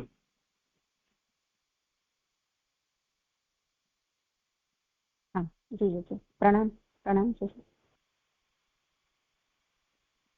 એ પ્રમાણે સામાન્ય રીતે ઉપદેશ કરીને પ્રથમ સાધનથી આરંભી ફલ પ્રાપ્ત થતા સુધી પદાર્થોનો અનુક્રમ કહેવા, દૃષ્ટાંતથી પોતાનું ચરિત્ર નીચેના શ્લોકથી આરંભી 17 શ્લોકોથી કહે છે. એટલે હવે નારદજી પોતાનું ચરિત્ર વ્યાસીને કહે છે. અહીંયાથી શ્લોક છે: અહમ પુરાતીત ભવે ભવમ મુને દાસ્યાસ્તુ કસ્યાશ્ચન વેદવાદિનામ નિરૂપિતો બાલક એવ યોગિનામ શુશ્રૂષણે પ્રાવૃષિ નિર્વિવિક્ષતા. શ્લોકાર્થ: હે મુનિ, પહેલા ગયા ભવમાં હું વેદવાદીઓની કોઈ એક દાસીથી જન્મેલો બાળક હતો. ત્યારે ચાતુર્માસમાં રહેનારા યોગીઓની સેવામાં યોજાયેલો. સુબોધિનીજી, ઘણા હલકા ને ઘણા ઊંચા સ્થાનની પ્રાપ્તિ આ માર્ગમાં જ થાય છે, બીજા માર્ગમાં થતી નથી એમ જણાવવા શાપથી શૂદ્ર થયેલો દેવર્ષિ થયાનું કહેવામાં આવે છે. એટલે કે જે અત્યંત હીન હોય, એટલે જેના કોઈ અપરાધને વશ કે કોઈ પણ કારણે એ નીચ યોનિ કે હીન યોનિમાં કે એવા સ્થાનને પ્રાપ્ત થયો હોય તો પણ એ ઉત્તમ સ્થાનને પ્રાપ્ત કરી શકે છે. એ માત્ર આ માર્ગમાં જ એ છે, બીજા અન્ય માર્ગમાં એ નથી. એ જણાવવા અહીંયા કહી રહ્યા છે કે શાપથી શૂદ્ર થયેલા હતા છતાં પણ પુનઃ દેવર્ષિ થયા એમ. તો શૂદ્રથી દેવર્ષિ સુધી ઉત્તમ સ્થાન એમને પ્રાપ્ત થયું એમ. અતીત ભવે એટલે ગયા ભાવમાં એમ નિકટની વાત હોવાનો ભ્રમ દૂર કરવા કહેલું છે. આ જન્મ જરા અને મૃત્યુ રહિત અમર છે એમ જણાવવા પહેલા એમ કહેલું છે. એટલે કે અતીત ભવે પદથી એમ કહી રહ્યા છે કે આ વાત નિકટ નથી, પહેલાની વાત છે. અને અત્યારનો જે વર્તમાન જન્મ છે દેવર્ષિ તરીકેનો, એ જન્મ અને જરા એટલે કે જન્મ જરા અને મૃત્યુ ઇત્યાદિઓથી એ રહિત છે, એટલે કે અમર છે એમ જણાવવા પહેલા એવું પદ અહીંયા શ્લોકમાં યોજેલું છે. સંમતિથી કહેલામાં વિશ્વાસ રહે તે માટે મુનિ એવું સંબોધન કરેલું છે. એમાં સંમતિથી એના ઉપર 1 નંબરની ફૂટનોટ છે કે મનનથી જાણેલ મારો જન્મ વાક્ય સાથે મળતો આવે એટલે કહેલા વાક્યમાં વિશ્વાસ રહે તે માટે મળતો આવે એવો અર્થ છે. એટલે કે મુનિ અહીંયા એમને સંબોધન આપી રહ્યા છે નારદજી વ્યાસજીને કે મુને, એટલે કે મુનિ એટલે કે મનનથી તમે આ વાત જાણી શકો છો કે જો હું અત્યારે કહી રહ્યો છું એ વાત સત્ય છે. તો એ સંમતિ જણાવવા માટે અહીંયા મુનિ એવું સંબોધન કરેલું છે. પિતાનું નામ તે સમયે જાણેલું ન હતું અને પિતાની હલકાઈ જણાય તે માટે કહેલું નથી. એમાં પિતાનું નામ તે સમયે એના ઉપર 2 નંબરની ફૂટનોટ છે. તે સમય એટલે તે જન્મમાં અથવા યોગીઓની સેવા કરવા માટે પહેલા, એટલે કે જયારે એ યોગીની સેવામાં પ્રવૃત્ત હતા એટલે કે પૂર્વ જન્મમાં, ત્યારે એમના જે પિતા હતા એમનું નામ અહીંયા પ્રસિદ્ધ નથી. અથવા તો એમ પણ કહી રહ્યા છે કે એ પિતા કોણ છે એ ખ્યાલ ના આવે, એટલે કદાચ હલકા એટલે કે એમનો નિમ્ન હોય કઈ તો એ ન જણાય તે માટે પણ અહીંયા એમનું નામ આપ્યું નથી. વાસ્તવિક રીતે તો પિતા બ્રાહ્મણ હતો તેમ ન હોય તો યોગીઓએ અનુમોદન વગેરે કર્યા તે સંભવે નહીં. આમાં એટલે કે અહીંયા એમ કહી રહ્યા છે કે વાસ્તવિક રીતે જોવા જઈએ તો એમના પિતા બ્રાહ્મણ જ હતા, કેમ કે જો બ્રાહ્મણ ન હોય તો યોગીઓએ એમને અનુમોદન કર્યું. તો એ અનુમોદન કર્યું એના ઉપર 3 નંબરની ફૂટનોટ છે કે 25મા શ્લોકમાં એનું વર્ણન આવે છે કે એનો શ્લોકાર્થ વાંચી જાઉં છું કે દ્વિજોની સંમતિ પહેલા પામેલ મેં ઉચ્છિષ્ટ અને લેપ 1 વાર ખાધા, તેનાથી મારા પાપનો નાશ થયો. આમાં એટલે સંમતિથી અનુમોદન જે યોગીએ કર્યું, અનુમોદન એટલે કે એમને ઉચ્છિષ્ટ આપ્યું, તો એમને યોગીએ અનુમોદન કર્યું તો એ સંભવે નહીં. એમાં 4 નંબરની ફૂટનોટ છે. કારણ કે શૂદ્રને ઉચ્છિષ્ટ આપવાની શાસ્ત્રમાં મના છે. એટલે જો એમના પિતા બ્રાહ્મણ ન હોય, જો બ્રાહ્મણ બાળક ન હોય તો પછી યોગીઓ એનું અનુમોદન એટલે કે એમને પોતાનું ઉચ્છિષ્ટ ન આપે, કેમ કે શાસ્ત્રમાં એનો નિષેધ છે કે શૂદ્રને ઉચ્છિષ્ટ ન અપાય. કોઈ એક એટલે અપ્રસિદ્ધ દાસીથી જન્મેલો તેમ ન હોય તો આદર થવાનું સંભવત અને તેનાથી બંધન થાત. આથી એમ જણાવ્યું છે કે આ માર્ગમાં જેમ જેમ આદર રહિત રહીએ તેમ તેમ કાર્ય સિદ્ધ થાય. એટલે કે અહીંયા એમ કહ્યું છે કે કસ્યાશ્ચન એટલે દાસ્યાસ્તુ કસ્યાશ્ચન એટલે કે કોઈ એક દાસીથી જન્મેલા હતા. તો દાસીથી એમ કહ્યું છે તો જો એમ ન હોત તો અને અન્યથી ઉત્પન્ન થયા એટલે જન્મ્યા હોત તો ત્યાં આદર થવાનું ત્યાં સંભવ હતું, કેમ કે એમની ઉત્તમતા થાત. જો દાસીથી જન્મેલા છે એટલે ત્યાં એમને એટલો આદર ન મળે. તો અહીંયા એમ સમજાવી રહ્યા છે કે આ માર્ગમાં તો એ જ છે કે જેમ જેમ આદર રહિત રહીએ, એટલે જો આદર મળે તો પછી જેને આદર મળે એને થોડું અહંકાર કે અભિમાન આવી જતું હોય એમાં, તો પછી એનું જે મુખ્ય કાર્ય છે એમાં એનું ધ્યાન ન રહે. એટલે જેવી રીતે આદર રહિત રહીએ આમાં, તેમ આપણને વધારે આસાની થાય, એમાં અહીંયા કહી રહ્યા છે. એવી રીતે કાર્ય સિદ્ધ થાય. વેદવાદીઓ એટલે વેદમાં પ્રવીણ, આથી તેમને ભગવાન માર્ગનું જ્ઞાન ન હોવાનું કહ્યું. એટલે કે અહીંયા વેદવાદીના મેં પદ આપ્યું છે, એટલે કે એમ જણાવી રહ્યા છે કે વેદમાં જ માત્ર પ્રવીણ હતા, પણ એમને ભગવાન માર્ગનું જ્ઞાન ન હતું. આશ્રમવાળા સંન્યાસીઓનો આ ધર્મ છે કે 8 માસ કીડાની પેઠે પર્યટન કરીને અષાઢી એકાદશીમાં જ્યાં જાય ત્યાં બ્રાહ્મણ માટે નિર્માણ થયેલા એકાંત સ્થાનમાં રહે. એટલે કે સંન્યાસીઓ જે હોય એમનો આ ધર્મ છે કે 12 માસમાંથી 8 માસ એમને ભ્રમણ કરવાનું, પણ અષાઢી એકાદશી જયારે આવે, જયારે ચાતુર્માસ પ્રારંભ થાય, ત્યારે એમણે બ્રાહ્મણો માટે જે એક સ્થાન નિશ્ચિત કરવામાં આવ્યું હોય તે સ્થાનમાં એમને એકાંતમાં રહેવું જોઈએ. તેવી રીતે દૈવ યોગથી નારદ રહેલ તે ઘરમાં બ્રાહ્મણની પ્રાર્થનાથી અને પરવાનગીથી ભવિષ્યમાં સનક વગેરે થનારા 4 પરમહંસો રહ્યા. એટલે કે દૈવ યોગથી ત્યાં જે ઘરમાં નારદ રહ્યા હતા બ્રાહ્મણોની સેવામાં, એ જ ઘરમાં ભવિષ્યમાં સનક વગેરે 4 પરમહંસો પણ રહ્યા. તેઓના ધર્મ અને સ્વભાવ જુદા ન હોવાથી સાથે રહ્યા.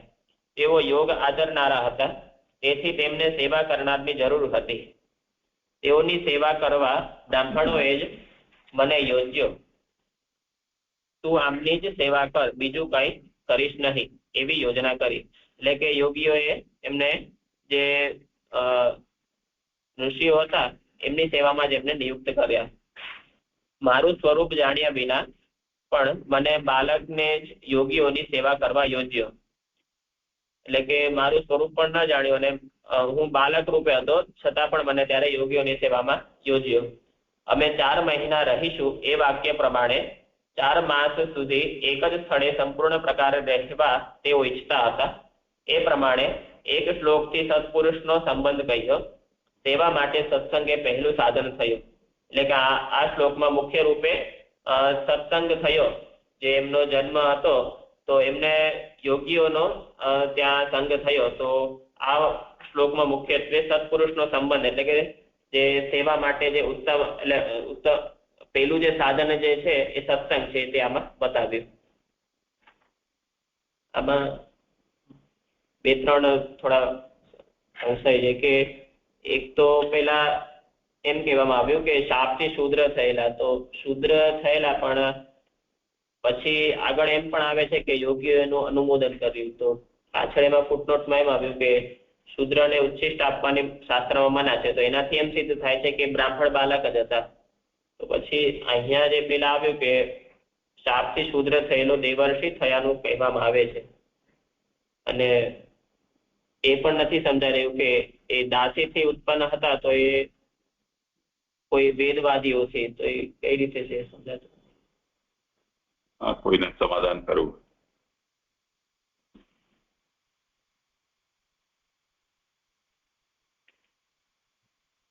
એટલે એવું લાગે છે ગોપાલ કે એ જયારે એ કોઈ વેદવાદી બ્રાહ્મણ છે તે તેના એ બ્રાહ્મણ થી દાસીમાં આ જન્મ્યા હતા ક્યારેક, અત્યારે નહીં, પૂરો પેલા અવતારમાં જન્મમાં એના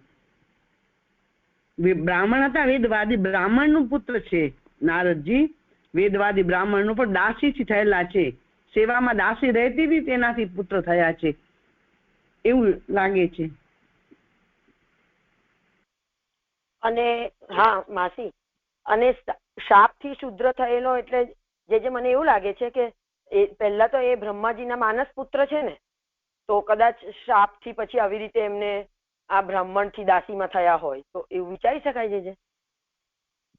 કેમ કે પહેલા તો શાપ ક્યાં થયો છે એ નથી ખ્યાલ હોય એમને. હા, એ નથી ખ્યાલ આવતો, પણ કેમ કે શુદ્ર તો હવે થયા અને સૌથી પહેલો જન્મ તો એમનો બ્રહ્માજીના માનસ પુત્ર છે, બરાબર છે. અત્યારે માનસ પુત્ર છે એ આ બોલી રહ્યા છે એનો મતલબ એ થયો કે આનાથી ઘણા પૂર્વની આ વાત છે. એટલે આ મન્વંતર કે કલ્પથી પણ પહેલાની વાત છે. ઓહો, એટલે પૂરા એમ કહેલું છે.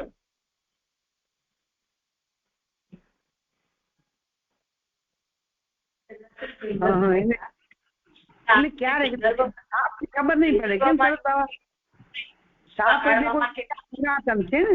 એક મિનિટ. સાપ થયા પછી એ શુદ્ર જાતિમાં જન્મ્યા અને ત્યારે એમને આ બધો વૃત્તાંત કહ્યો પોતાનો જે આગલા જન્મ. ત્યાર પછી એ બ્રહ્માજીના માનસ તરીકે હવે જન્મ્યા છે. તે હવે કહી રહ્યા છે કે હું મારી પહેલાની કથા કહી દઉં. એવી રીતે વાત છે. સંભળાયું નહીં હોય એટલે શૂદ્ર અને શૂદ્ર વર્ણમાં ગણમાં કે બ્રાહ્મણ વર્ણમાં એ સ્પષ્ટ નથી. એટલે બ્રાહ્મણથી દાસીમાં જન્મ્યા એટલે અહીંયા કે જે છે તે શૂદ્ર જ છે. એમને શાપ મળ્યો છે એટલે શૂદ્ર જ થયા છે.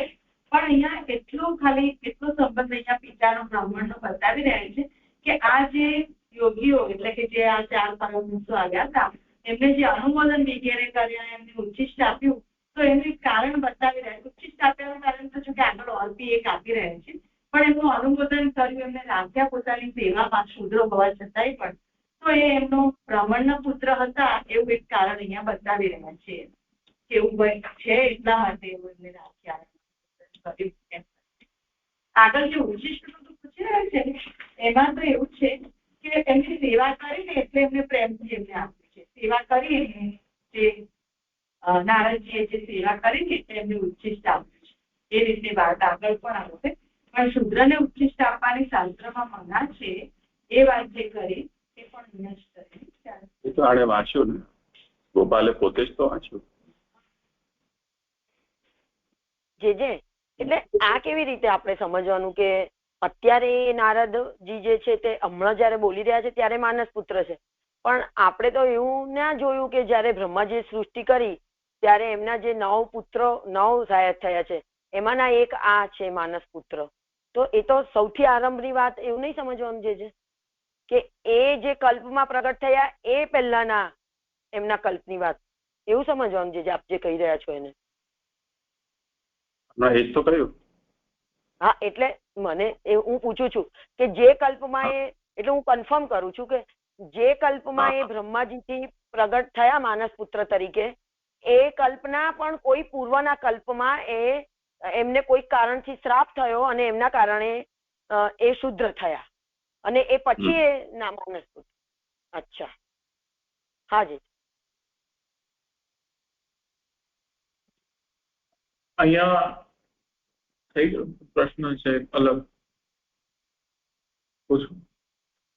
અહીંયા પહેલી જ પંક્તિમાં ઘણા હલકા ને ઘણા ઊંચા સ્થાનની પ્રાપ્તિ આ માર્ગમાં જ થાય છે બીજા માર્ગમાં થતી નથી. ઊંચા સ્થાનની પ્રાપ્તિની અહીંયા સ્પષ્ટતા કરી નથી. એટલે ભક્ત હોવાની કે દેવર્ષિ હોવાની?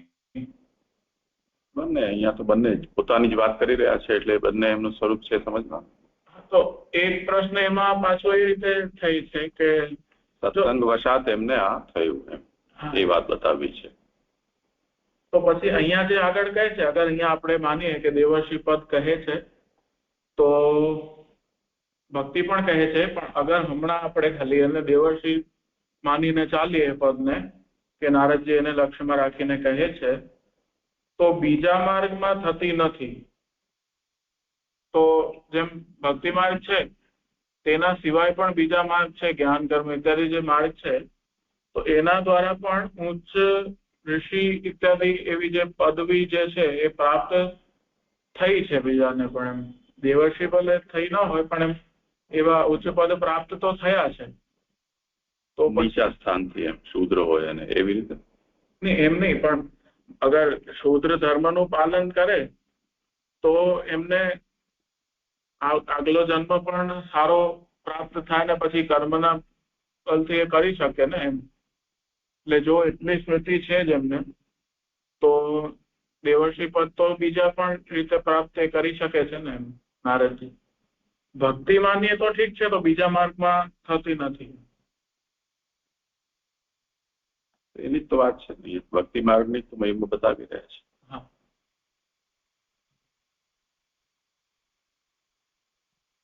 ગોપાલનો જે પ્રશ્ન હતો જે સમાધાન નથી થયો, પાછળ શાસ્ત્રનું વચન તો સ્પષ્ટ છે કે શૂદ્રને ઉચ્ચિષ્ટ આપવાનું શાસ્ત્રમાં મના છે. અહીંયા આપણે એવી ચર્ચા કરી કે એને બ્રાહ્મણનો સંબંધ હતો એટલે ઉચ્ચિષ્ટ આપ્યું. શાસ્ત્ર અહીં ભેદ કરે છે કે જે બ્રાહ્મણથી જઈને શૂદ્ર અલગ અને જાત શૂદ્ર અલગ, એવી રીતે ભેદ કરે છે. શાપિત શૂદ્રતા છે ને, શાપ વશાત થયેલી જે શૂદ્રતા છે એ શૂદ્રનો મતલબ કેવલ તે અધિકારથી રહિત હોવું. તે જેમ શાયદ વિદુરજીનો પણ એ જાતનું છે. 100 વર્ષ પર્યંત એમનું હતું, પછી નિવૃત્ત થઈ ગયું. ત્યાં પણ આ ઇસ્યુ આવ્યો હતો. તો શાપજન્ય શૂદ્રત્વ અલગ છે અને જાતિ શૂદ્ર અલગ છે. અને આ કેમ કે પરમહંસ બ્રાહ્મણો છે, એમનાથી એમની ઉત્પત્તિ થયેલી છે. શૂદ્રત્વ છે દાતિપુત્ર હોવાને કારણે, પરંતુ એમના જે બીજપ્રદ પિતા જે છે એ બ્રાહ્મણ છે, એને કારણે એમને આ ઉચ્ચિષ્ટની પ્રાપ્તિ થઈ. તો એ કાર્યથી કારણનું અનુમાન છે એ થઈ રહ્યું છે. અહીંયા પોતે કહી રહ્યા છે ને કે એમનું ઉચ્ચિષ્ટ મને પ્રાપ્ત થયું. શાસ્ત્રના નિયમ અનુસાર ન આપી શકે, પણ તેમ છતાં પણ આપ્યું છે. એનો મતલબ એમનું જે વર્તમાન શૂદ્ર દેહ છે કે અવસ્થા છે એને લક્ષ્યમાં લઈને નહીં, પરંતુ એના પિતા એ બ્રાહ્મણ રહ્યા છે એ અર્થમાં. ત્યારે એટલે આપણે જે શ્રાપિત કહીએ એટલે પૂર્વજન્મમાં શ્રાપ નહીં, પણ બ્રાહ્મણથી દાસીમાં, એટલે બ્રાહ્મણથી પણ દાસીમાં થયા એટલે શ્રાપિત જેવા થઈ ગયા. એ શાપ વશાત આવી રીતે જન્મ થયો એમનો.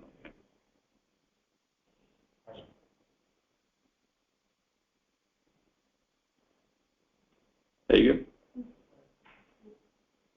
જે મને એક પ્રશ્ન છે અહીંયા આગળ, કે અહીંયા એવું કહ્યું કે તેઓ છેલ્લેથી બીજી લીટીમાં છેલ્લે એવું કહ્યું કે તેઓ યોગ આચરનારા હતા, તેથી તેમને સેવા કરનારની જરૂર હતી.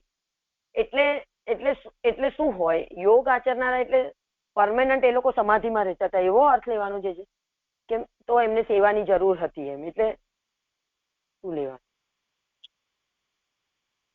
એટલે એ જે એમની યોગ સાધના છે એમાં અંગભૂત જે પણ એમને આપણે એને જરૂર હોય એ વસ્તુ પદાર્થ ઇત્યાદિ પ્રાપ્ત કરવા માટે એવું કે એ રીતે આપણે લઈ સેવા. બરાબર છે, પણ એટલે એ લોકોને એટલો પણ સમય ના હોય તો એવો સમય કેમ ના હોય હું એમ પૂછું છું. એમ હું કે એટલે યોગ માર્ગ ને આચરનારા હતા એટલે એ યોગમાં એવું શું હોય છે એમ હું પૂછવા માંગુ છું. મારી જિજ્ઞાસા છે કે એમને સેવા કરનારની જરૂર પડે એમ, કે આખો દિવસ એ લોકો એટલા બિઝી કે કેવી સાધનાથી રહી શકે છે એવું શું હોય?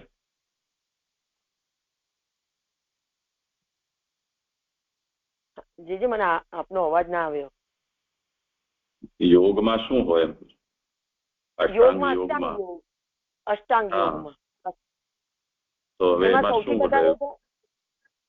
એટલે મેં એવું વિચાર્યું કે સમાધિ હોય તો જ આવું હોય છે કે વ્યક્તિ, મને એવું વિચાર્યું આવ્યો છે. યોગનો એક એક અંગ છે એ જન્મની સાધના છે.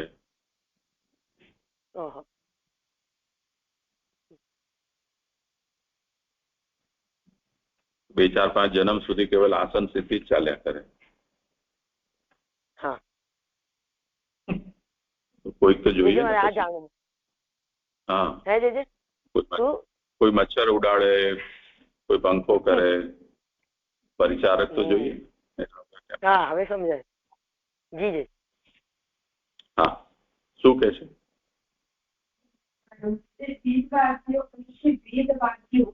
વેદના પ્રવીણ આથી તેને ભગવાન માર્ગનું જ્ઞાન ન હોવાનું કહ્યું.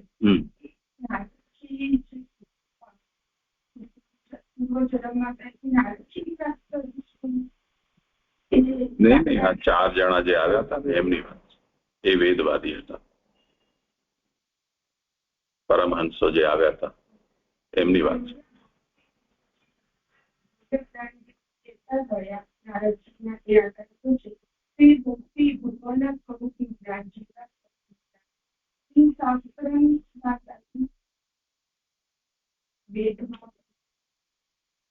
પૂરી વાત કર ને. હા, તો સમજો. એટલે અહીંયા વેદવાદી એટલે કે કોઈ અહીંયા શ્લોકમાં આપેલું ને કે ખૂબ વેદવાદીઓની કોઈ એક દાસીથી જન્મેલો વેદવાદી પદ ત્યાં આવ્યું છે. એટલે કે કોઈ વેદવાદી બ્રાહ્મણ હતા. તો એ વેદવાદી પદથી અહીંયા શું સમજવું એ શ્રી બાપાજી સમજાવી રહ્યા છે કે વેદવાદી એટલે કે માત્ર વેદમાં જે પ્રવીણ હતા, પણ ભગવાન માર્ગ જે છે ભક્તિ માર્ગ એમનું એમને જ્ઞાન ન હતું, માત્ર વેદમાં જ પ્રવીણ હતા. ના ના, વેદવાદી જે એમના એ તો એમને ત્યાં અતિથિ તરીકે આવ્યા હતા. એમના પિતા આજ એમને ત્યાં જન્મ્યા એની વાત થઈ રહી છે. વેદવાદીથી જન્મ્યા એ પિતા 3 દિવસ પહેલા જ આવ્યા.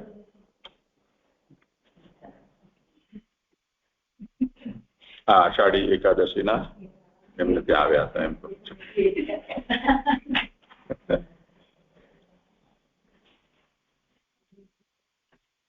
થઈ ગયો ને સ્પષ્ટ? આપણે લાઈને જ જયારે જોઈએ ત્યારે તો પુરુષથી જ આપણે જોતા હોઈએ છીએ. તો અહીંયા બ્રાહ્મણનો દીકરો હોવા છતાં પણ એને શૂદ્ર કહે છે.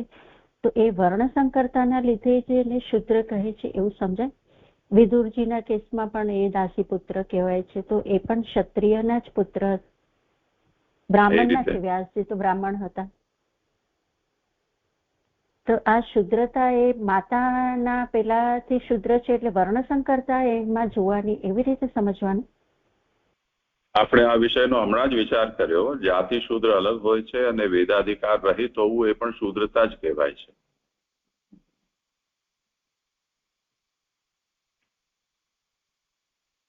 હા, કરો. પ્રણામ છે. પ્રણામ દીદી. હવે મારે 24મો શ્લોક લેવાનો છે. ગયા શ્લોકમાં આપણે જોયું કે નારદજી પોતાનું ચરિત્ર કહેવાનો પ્રારંભ કર્યો છે. સાથે એ પણ જોયું કે બ્રાહ્મણોએ નારદજીને પરમહંસોની સેવામાં યોજ્યા અને નારદજીનો સંબંધ સત્પુરુષો સાથે થયો એ પણ કહ્યું. હવે 24મા શ્લોકની ઉત્થાનિકા પછી તેઓની મારા ઉપર કૃપા થઈ એમ નીચેના શ્લોકમાં કહે છે. તે મય પેતા ખિલા ચાપલ્લે અર્ભકે દાંતે અધૃત ક્રીડ નકે અનુવર્તિની ચક્રુહ કૃપામ યદ્યપિ તુલ્ય દર્શનાઃ શુશ્રૂષમાણે મુનયો અલ્પ ભાષિણી. તે મુનિઓ જો કે સમદ્રષ્ટિ વાળા હતા તો પણ તેઓએ સર્વ ચપળતા રહિત, ઇન્દ્રિયો વશ કરેલા, રમકડા ન રાખેલા, આજ્ઞાંકિત, સેવા કરનારા અને થોડું બોલા બાળક મારા ઉપર કૃપા કરી. સુબોધનીજી, સત્પુરુષો અને સેવકના ગુણો અને દોષનો અભાવ અહીં કહેવામાં આવે છે. અહીંયા આગળ સત્પુરુષો અને સેવક જે ગુણો અને દોષ છે, દોષનો અભાવ છે એ કહેવામાં આવે છે. કૃપાળુપણું, બ્રહ્મ વિદ્યા અને મનન એવા 3 પુરુષના ગુણો છે. સત્પુરુષના 3 ગુણો કયા છે? કૃપાળુપણું, બ્રહ્મ વિદ્યા અને મનન. એ ગુણોથી ધર્મ, જ્ઞાન અને સાધન અનુક્રમે કહેલા છે. એટલે કૃપાળુપણુંથી અહીંયા ધર્મ લેવાનું છે, બ્રહ્મ વિદ્યાથી જ્ઞાન અને મનનથી સાધન અનુક્રમે કહેલા છે. જ્ઞાન ચાલુ રહેલા હોવાનું જણાવવા આગળ સાધન કહેલ છે. એમાં ફૂટનોટ નંબર 1 ભગવાનના ગુણોનું ગાનરૂપ સાધન એ પ્રકાશમાં કહેલું છે અને શ્લોક 26માં કહેલું છે એ નાનુલાલજી કહે છે. તો 26મો શ્લોક હું લઉં છું. ત્યાં દરરોજ મનને આનંદ આપનારી કૃષ્ણની કથાનું ઉત્તમ જ્ઞાન કરનારાઓનું હું સાંભળું. હે વાલા, તે કથાઓના પદે પદનું શ્રવણ કરતા પ્રિય કૃતિ વાળા મારી રુચિ થઈ. પ્રિય કૃતિ વાળામાં મારી રુચિ થઈ. એટલે એ કથાનું શ્રવણ કરતા હતા અને પ્રભુના ગુણગાન પણ એ શ્રવણ કરતા હતા, તેથી તેમનું જ્ઞાન ચાલુ રહેવાનું બતાવી રહ્યા છે. સેવકમાં દોષનો અભાવ 4 અને ગુણ 3 કહેલા છે. અહીં સેવકમાં 4 દોષનો અભાવ છે અને ગુણો 3 કહેલા છે. ચપળતા દોષ છે. બાળકના 2 ઇન્દ્રિયો અને અંતઃકરણના પ્રયત્ન દ્રઢ ન હોવાથી ચપળતા દોષ કુદરતી છે. એટલે બાળકોની અંદર ઇન્દ્રિયો અને અંતઃકરણના પ્રયત્ન દ્રઢ ન હોવાથી તેઓમાં ચપળતા ચંચળતા જોવામાં આવે છે. એમનો દોષ છે, એ કુદરતી છે. આરંભમાં દ્રઢ પ્રયત્નથી તે કાઢી નાખવો જોઈએ. એટલે આરંભમાં જ આ દોષ છે જે ચપળતાનો, એ કાઢી નાખવો જોઈએ. જતી રહેલી છે સર્વ ચપળતાઓ જેનામાંથી એમ તે કહે છે. એમાં ફૂટનોટ નંબર 2, તે એટલે તેની મેળે ચપળતા જતી રહેવાનું કહે છે. એટલે ચપળતાની મેળે જતી રહેલી છે એવું કહે છે. બાળકપણનું દીનપણું જણાવનારો ગુણ છે. એટલે બાળકપણું છે એ દીનપણું જણાવનારો ગુણ છે. ઇન્દ્રિયો વશ કરેલા, રમકડા ન રાખેલા વિશેષણોથી ત્યાર પછી 2 દોષોનો અભાવ કહેલો છે. જે મૂળમાં જે કહેલું છે દાંતે અધિકૃત ક્રીડન કે એ જે છે એ બતાવ્યું છે ઇન્દ્રિયોને વશ કરેલા અને રમકડા ન રાખેલા. ઇન્દ્રિયોને વશ વિષયોથી આકાંક્ષા રહિત કરવી એ વશ કરવી. એટલે ઇન્દ્રિયોને તેમના વિષયોની આકાંક્ષાથી રહિત કરવી તે ઇન્દ્રિયોને વશ કરવી કહેવાય. નથી રાખેલા રમકડા જેને તેવો હું હતો. વિષયોનો સંબંધ એટલે એમને રમકડાનો સંગ્રહ કરેલો ન હતો નારદજીએ. વિષયોનો સંબંધ અને રમતના સાધનોનો શિકાર એવી ઇન્દ્રિયો અને કાલે કરેલા સદાના દોષો બાળકના હોય છે. એટલે ઇન્દ્રિયોનો વિષયો સાથેનો સંબંધ અને રમતોના સાધનોનો સંગ્રહ એ બાલ્યાવસ્થામાં કરેલા સદાના દોષો બાળકોના હોય છે. તે દૂર થતા સર્વ દોષો દૂર થાય છે. એ દૂર થતા આ 2 દોષો દૂર થતા બધા દોષો દૂર થાય છે. આ જરા મને સમજ નથી પડતી એ બધા દોષો કેવી રીતે દૂર થાય છે એ જે પછી આપ સમજાવો. પછી આજ્ઞાંકિત એટલે મૂળમાં કીધું છે અનુવર્તિની. એટલે આજ્ઞાંકિત વિશેષણથી આવશ્યક ગુણ કહેલ છે. એ રીતે 5 પોતાની મેળે પ્રાપ્ત થતા તે યોગીઓને મારા દુઃખનો નાશ કરવાની ઈચ્છા થઈ. એટલે આ 5 જે 3 દોષોનો અભાવ અને 2 ગુણ કયા ઉપર એ 5 થી પોતાની મેળે પ્રાપ્ત થયા તેમ યોગીઓએ જાણ્યું. તેથી યોગીઓને મારા દુઃખનો નાશ કરવાની ઈચ્છા થઈ. કારણ કે પારકાનું દુઃખ જોઈને દુઃખી થયેલા દયાળુ પુરુષને દુઃખના કારણનો નાશ કરવાની તીવ્ર ઈચ્છા થાય છે. કારણ કે બીજા દયાળુ પુરુષનો શું ધર્મ હોય છે કે બીજાનું દુઃખ જોય તો એ દુઃખી થાય છે અને તે દુઃખનો નાશ કરવાનું કારણ નાશનું કારણ શોધીને તેને નાશ કરવાની તીવ્ર ઈચ્છા થાય છે. બ્રહ્મજ્ઞાનીઓનું બીજાઓનું દુઃખ નાશ કરવાનું કૃત્ય અયોગ્ય છે. જે બ્રહ્મજ્ઞાનીઓ હોય છે તેઓને બીજાના દુઃખ નાશ કરવાનું કૃત્ય અયોગ્ય કહે છે. કારણ કે તેમને બધું સમદ્રષ્ટિ હોય છે. એ જણાય તે સંબંધમાં જોકે સમદ્રષ્ટિ વાળા હતા એમ કહેલું છે. એ જ કહે છે કે આ બ્રહ્મજ્ઞાનીઓ એમને બ્રહ્મજ્ઞાન હતું એટલે એમની દ્રષ્ટિ સમદ્રષ્ટિ વાળી હતી. કારણ કે દોષ રહિત સમ બ્રહ્મનું તુલ્ય શબ્દથી નિરૂપણ થાય છે. દોષ રહિત જે સમદ્રષ્ટિ છે આ સમ પણ જે કહ્યું છે એને તુલ્ય શબ્દથી નિરૂપણ થાય છે. અથવા બ્રહ્મજ્ઞાને કરેલું પોતાના અને બીજાના સુખ અને દુઃખ સમાન હોવાનું તુલ્ય છે. તે દર્શન થયેલ હતું જેમનો તેવા તેવું હતા. એટલે અહીંયા બ્રહ્મજ્ઞાનને લીધે તેમને બીજાના સુખ અને દુઃખ સમાન દેખાય છે, જેને અને તુલ્ય કહે છે. તેમનું દર્શન થયેલું હતું જે તુલ્ય દર્શન થયેલું હતું એવા તેવું હતા. બીજાનું દુઃખ જોઈને તેનો નાશ કરવાની જ ઈચ્છા થઈ. એટલે બીજાનું દુઃખ જોઈને તેમને નાશ કરવાની ઈચ્છા થઈ. જ્ઞાનમાં ફેરફાર થયો નહીં એવો અર્થ છે. આમાં જરા સુધારી લો થોડું. મૂળ વાત એ છે ને કે બ્રહ્મજ્ઞાની છે, સમદર્શી છે, તો એમને સુખ દુઃખનું પણ જ્ઞાન થવું ન જોઈએ.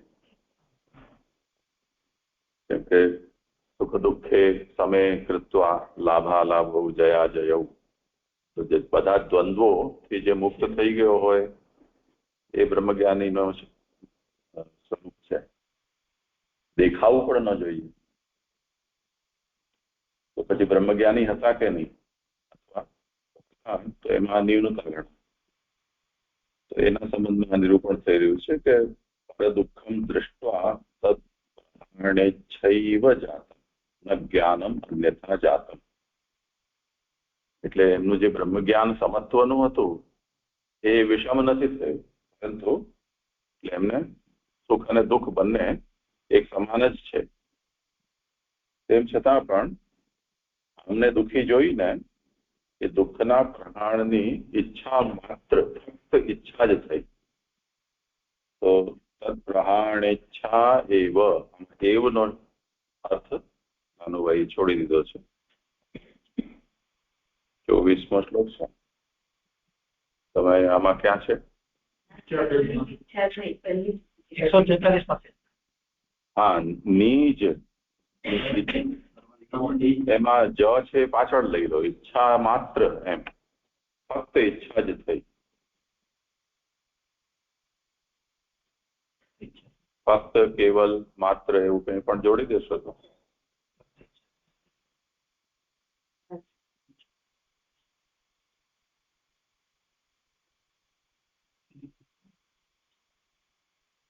અને પછી અલ્પ વિરામ પૂર્ણ વિરામની જગ્યાએ જ્ઞાનમાં ફેરફાર થયો નહીં એવો અર્થ છે.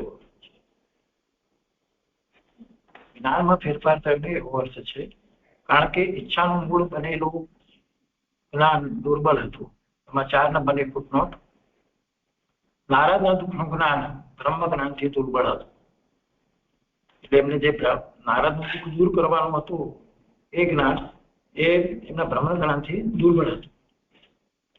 કૃપા કાર્ય કરવા શક્તિવાળી થઈ નહીં હોય, કારણ કે કૃપા કરવામાં વિરોધ કરનારું જ્ઞાન હતું એવી શંકા થાય. એટલે એમ કે છે કે આ પરમહંસોએ નારદજી પર કૃપા કરવાની હતી, એ શક્તિશાળી નહીં થઈ હોય, કારણ કે કૃપા કરવામાં આ એમનું જે તુલ્ય દ્રષ્ટિ વાળું જ્ઞાન વચ્ચે આવતું હતું એવી શંકા થાય. તેથી સેવા કરનારા એમ કહેલું છે. તેથી સેવા કરનારા એટલે શું પ્રમાણે જે મૂળમાં કહેલું છે સેવા કરનારા એમ કહેલું છે. પોતાની ઈચ્છા હોય તેવી સેવાથી જેની સેવા કરાય તે વશ થાય એ પ્રસિદ્ધ છે. એટલે કોઈ અહીંયા પરમહંસોને જે ઈચ્છા હોય તેવી પ્રમાણે જો એમની સેવા થાય તો એ સેવાને તેઓ વશ થાય.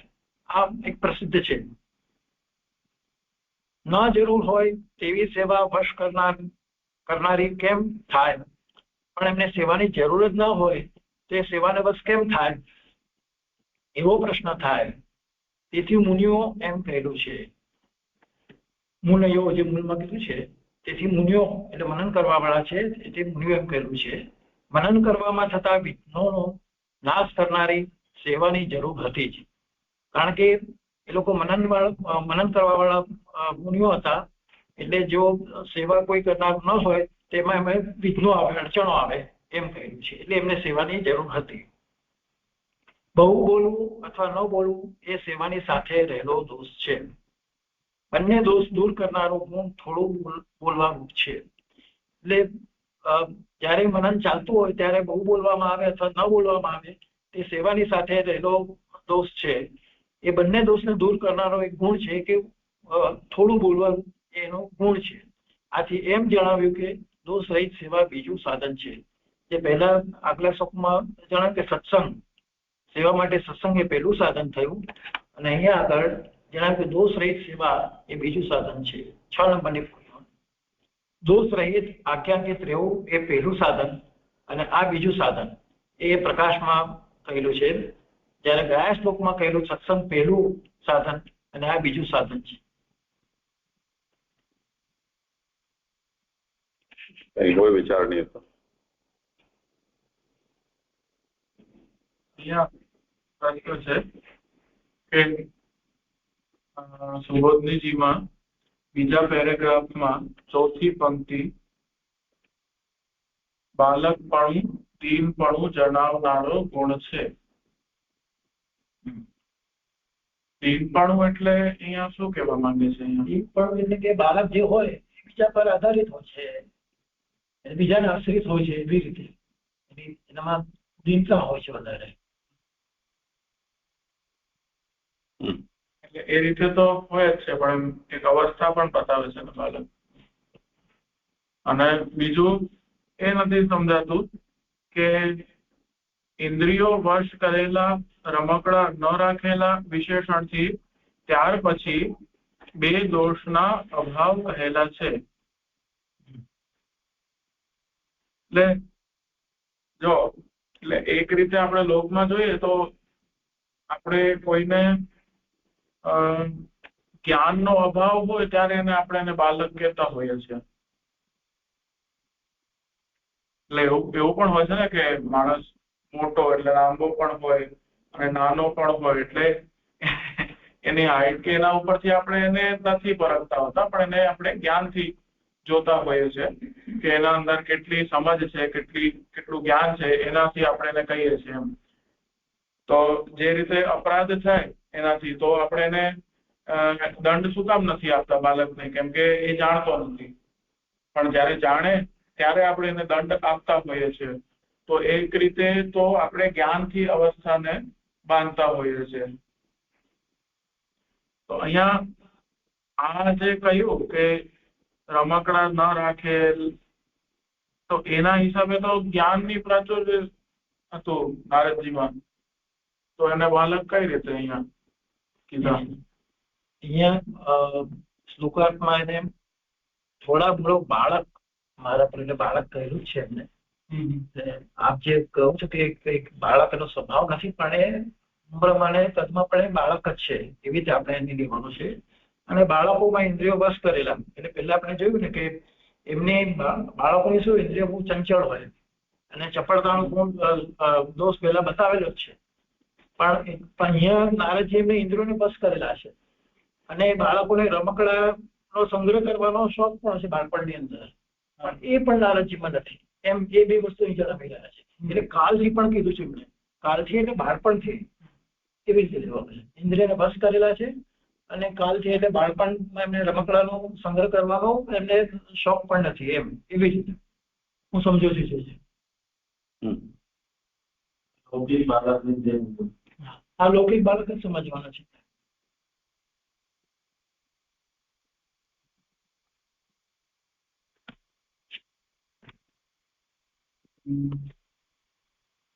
બીજું કઈ પ્રશ્ન પહેલા જ પેરેગ્રાફમાં નીચેની ચોથી લાઈન, તે દૂર થતા સર્વ દોષ દૂર થાય છે, તો એની પહેલાની જે હા મને પણ ખબર નથી પડતી. હા કરો, શું વિચાર કરો છો?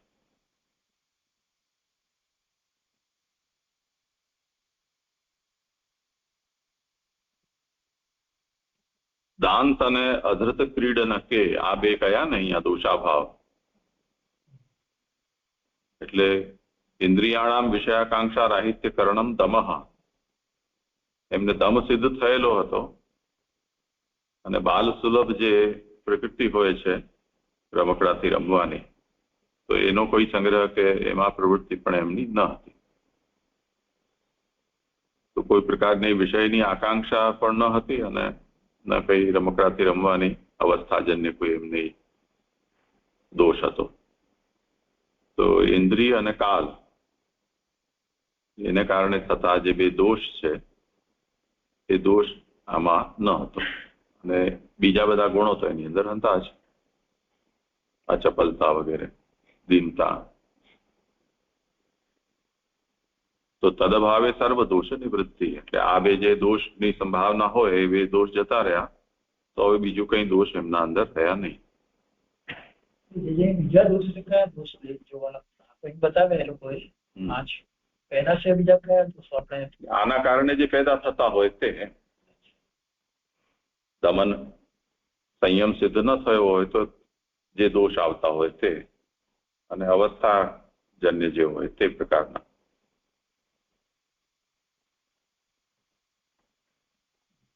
હમણાં આ શ્લોકમાં આપણે 26નો શ્લોક જોયો છે કે એમાં એવું આવે છે કે જ્યાં પરમહંસો હતા એ સદા એટલે દરરોજ મનન અને શ્રી કૃષ્ણ કથાનું ઉત્તમ ગાન કરતા. જે આપણે પૂર્વ શ્લોકમાં જોઈ ગયા કે યોગ ધર્મનું આચરણ કરતા. તો આને કેવી રીતે પણ યોગી કીધા હતા અને આપણે ડિસ્કસ કર્યું. આગળના શ્લોકમાં એવું આવે છે કે દરરોજ મનન અને શ્રી કૃષ્ણ કથા હંમેશા જ કરતા. યોગમાં પછી કૃષ્ણ કથા ફક્ત યોગી તો હોય છે. આ સનતકુમારો આગળ જઈને થવાના છે એ વાત કહી ને.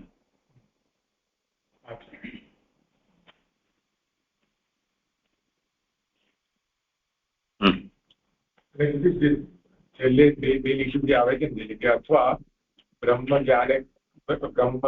જ્ઞાને કરેલું પોતાનું અને બીજાનું સુખ અને દુઃખ સમાન હોવાનું જ્ઞાન હોય છે. આપણે સમજાયું કે જેને બ્રહ્મ જ્ઞાન હોય છે તો એને સુખ દુઃખ તો દેખાય જ નહીં. એને તો બીજાનું સુખ દુઃખ કેમ જોઈ શકે? તો પછી જે એમાં જે ચોથી ફૂટનોટ આવે છે એમને એટલે દેખાડું કારણ કે નારદના દુઃખનું જ્ઞાન બ્રહ્મ જ્ઞાનથી દુર્બળ હતું.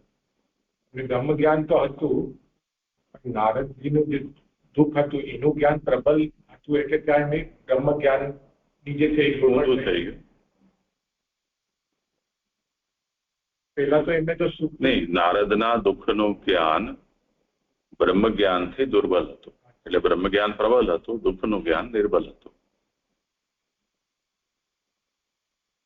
તો પછી દેખાયું કે દેખાવાનો કોઈ બાદ નથી. સુખ દુઃખની પ્રતીતિ છે એમાં બાદ છે. જેમ આ મિષ્ટાન છે, આ કડવું કરેલાનું શાક છે, આ લાડવો છે, તો જે હશે એ તો દેખાશે જ ને. તો દેખાવામાં બ્રહ્મ જ્ઞાનની કોઈ સમસ્યા થોડી છે. જેને બ્રહ્મ જ્ઞાન છે એને એ તો ખબર છે કે આ સુખ અને આ દુઃખ છે, પણ એની અનુભૂતિ નથી થતી એટલું જ. બ્રહ્મત્વે બધાની પ્રતીતિ છે.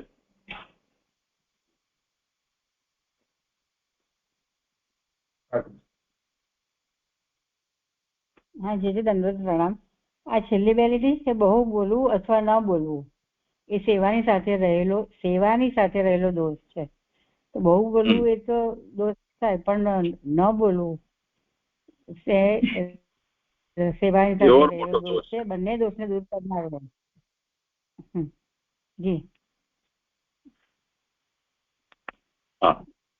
જી જી હા, ખબર નહીં, સમજી ગયા. સમાધાન ક્યાં થયું તમારા? ના, નથી થયું ને. એટલે જ ન બોલવું એ સેવાની સાથે રહેલો દોષ છે એમ કહ્યું ને, એટલે નથી ખબર પડતી મને. સમાધાન બાકી.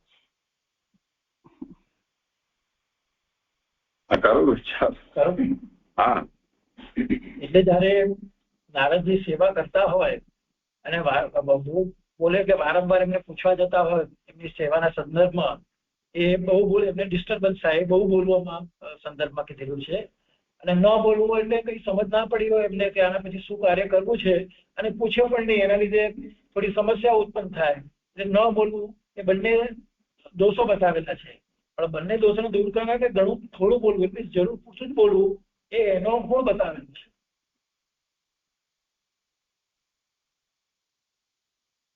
જી જી જી એટલે નારદજીના આ પ્રસંગમાં જ લેવાનું છે એવું ને?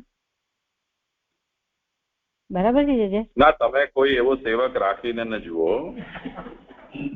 કે જે બહુ બોલતો હોય, અને પછી બીજો એવો રાખો કે જે બોલતો જ ન હોય. પછી આપોઆપ આ રહસ્ય ખબર પડી જશે. અહીંયા ફૂટનોટમાં જે ક્લિયર કર્યો હોય એવું જણાય કે દોષ રહિત આજ્ઞાનથી રહેવું એ પહેલું સાધન. આજ્ઞાંકિત સમજવાનું એમ છે, લખેલું બધે છે. આજ્ઞાંકિત રહેવું એ પહેલું સાધન અને આ બીજું સાધન. એટલે એ રીતે અહીંયા બીજું સાધન કહી દીધું. એટલે આ અહીંયા જે આજ્ઞાંકી રહેવું એટલે કહે એટલું, હા, આજ્ઞાંકિત રહેવું કહે એટલું કરવું જોઈએ એમ. એ હિસાબે કાં તો બીજી રીતે એવી રીતે વિચારી શકે કે જેમ આપણે ઠાકોરજીની સેવામાં હોઈએ છીએ ત્યારે અધિક બોલવું નહીં, એટલે જેનાથી આપણી અંદરની પણ જે બહાર આવતો હોય એ ન થાય.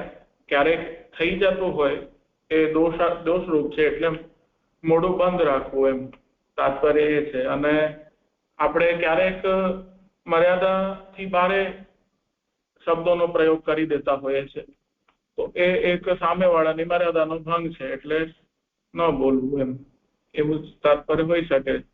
સેવા શબ્દ કયો છે એનાથી તો મોટાઓની મર્યાદામાં રહેવું જોઈએ, તેના કારણે ઓછું બોલવું એમ. તો સારું બોલી શકતા હોય તો એટલું જ બોલવું, પણ વધારે બોલવાથી ક્યારેક દોષજનક થઈ શકે છે. જી લાલનજી, દંડવત પ્રણામ છે. બ્રહ્મ જ્ઞાનની જરાકી સ્પષ્ટ નથી થઈ. એટલે હમણાં સુધી એવું સમજ હતી કે બ્રહ્મ જ્ઞાની ઈ છે કે જેને આખું જગત બ્રહ્માત્મક લાગે છે, બધું બ્રહ્મ જ છે, એ એની જીવન અવસ્થામાં રહી ગયું છે. તો હમણાં સુધી એવું લાગતું, એવી સમજ હતી કે એને બધું બ્રહ્માત્મક એટલે બધું એક જેવું જ લાગે છે. આપણે જેમ કે લાડવા જે બી હોય કાંઈ, પણ એને એ ફરક જ નથી દેખાતો કે આ મિષ્ટાન છે, આ લાડવો છે, એને ફરક જ નથી દેખાતો. એટલે એ જીવન મુક્ત અવસ્થામાં છે, એટલે એને સુખ દુઃખની અનુભૂતિ બી નથી થતી, કારણ કે એને બધું એક સમાન જ લાગી રહ્યું છે. પણ અગર એને એ ખોટી સમજ છે. પ્રતીતિનો અપલાપ બ્રહ્મજ્ઞાનીને નથી થતો. જે પણ થાય છે તેને બ્રહ્મત્વેને ક્યાં. જેનું ઉદાહરણ આપણે કોઈ પણ ઘરેણાના દુકાનમાં જઈએ ત્યાં આપણને ઘરેણાના નામ રૂપની પ્રતીતિ તો થાય જ છે ને, સાથે સાથે એ સ્વર્ણના છે કે ચાંદીના છે એનો આપણને એના તત્વનો પણ બોધ થાય છે. એવી રીતે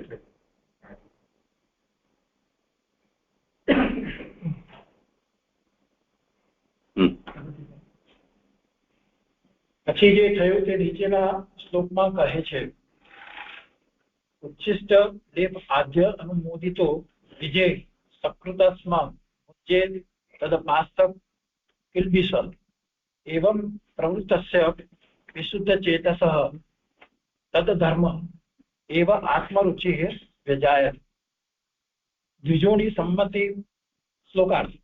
દ્વિજોની સંમતિ પામેલ મેં ઉચ્છિષ્ટ અને દેવ એકવાર ખાધા, તેનાથી મારા પાપનો નાશ થયો. એ પ્રમાણે પ્રવૃત્તિ કરનાર વિશુદ્ધ ચિત્તવાળા મારા મનની રુચિ તેઓના ધર્મમાં જ થઈ. સુબોધનીજી, પાપનો નાશ અને યોગીઓના ધર્મમાં રુચિ તેનાથી પણ અંતરંગ સાધન છે. એટલે આપણે આગળ જે પહેલા જોયું એ સાધનો બતાવ્યા. એક પહેલું સાધન તો સત્સંગ વાળું, સેવા માટે સત્સંગ એ પહેલું સાધન, અને બીજું સાધન બતાવ્યું કે દોષરહિત સેવા એ બીજું સાધન બતાવ્યું. હવે એનાથી પણ અંતરંગ આ બે પાપનો નાશ અને યોગીઓના ધર્મ રુચિ તેનાથી પણ અંતરંગ એ સાધનથી આ બે વસ્તુ એમને થઈ. ઉચ્છિષ્ટ એટલે ભોજન કરતા વધેલું. ઉચ્છિષ્ટને સમજાવી રહ્યા છે કે ભોજન કર્યા પછી જે વધેલું હોય તે. લેપ એટલે પતરાળામાં ચોંટી રહેલું, અને લેપ એટલે પતરાળામાં છેલ્લે ચોંટી રહેલું તે. ચાર યોગીઓના તે એઠું અને લેપ ભેગા કરીને એકવાર ખાધું તે પાપના નાશનું સાધન થયું. એટલે આ ઉચ્છિષ્ટ જે ખાધું એમને લેપ વાળું જે ચોંટેલું હતું એ ચાર યોગીઓનું એમને એકવાર ખાધું, તેથી તેમના પાપનો નાશનું સાધન થયું. શુદ્રનમતિ ન આપવી, ઉચ્છિષ્ટ ન આપવું, હોમ કરેલું ન આપવું, મનુસ્મૃતિ 4:80 વગેરે મનોના વાક્યો હોવાથી યોગીઓ ઉચ્છિષ્ટ વગેરે કેમ આપ્યા? એટલે આ મનુસ્મૃતિના વાક્યો છે. એક તો એમાં લખ્યું છે કે ઉચ્છિષ્ટ ન આપવું, તો આ જે ચાર યોગીઓ હતા તેમને ઉચ્છિષ્ટ કેમ આપ્યું એ પ્રશ્ન કરી રહ્યા છે. એવો પ્રશ્ન થાય, તેથી સંમતિ પામેલાએ એમ કહેલું છે. એ મૂળમાં કીધેલું છે, એનો અહીં અર્થ બતાવી રહ્યા છે. નારદને જ એવી ઈચ્છા ઉત્પન્ન થઈ કે ઘણા પવિત્ર મહાપુરુષના ઉચ્છિષ્ટ રૂપ શુદ્ધ સત્વવાળા અન્નથી હું મને પાવન કરીશ. એટલે નારદજીને જ એવી ઈચ્છા થઈ કે આ 4 યોગ્યો છે એમનું ઉચ્છિષ્ટ શુદ્ધ સત્વવાળા અન્નથી હું મારી જાતને પાવન કરીશ. પછી ઉચ્છિષ્ટ આપી દ્વિજોને આનંદ થયો. પછી ઉચ્છિષ્ટ આપીને, કારણ કે સંમતિ પામેલા કીધું છે એટલે પછી એમને મુનિએ એમને સંમતિ આપી અને એમને આનંદ પણ થયો. તે સંબંધમાં મેં પ્રાર્થના કરતા તેમણે માત્ર સંમતિ આપી, પરંતુ પોતે ઉદ્યમ કરીને મને ઉચ્છિષ્ટ ન આપ્યું. એટલે એમને પ્રાર્થના કરી કે પણ થોડી ગડબડી છે, એમ સુધારી લો. અન્નથી હું મને પાવન કરીશ ત્યાં સુધી બરોબર છે. પછી ઉચ્છિષ્ટમ દૃષ્ટવા મોદો જાત, એટલે યોગીઓનો ઉચ્છિષ્ટ જોઈને આનંદ થયો નારદજીને.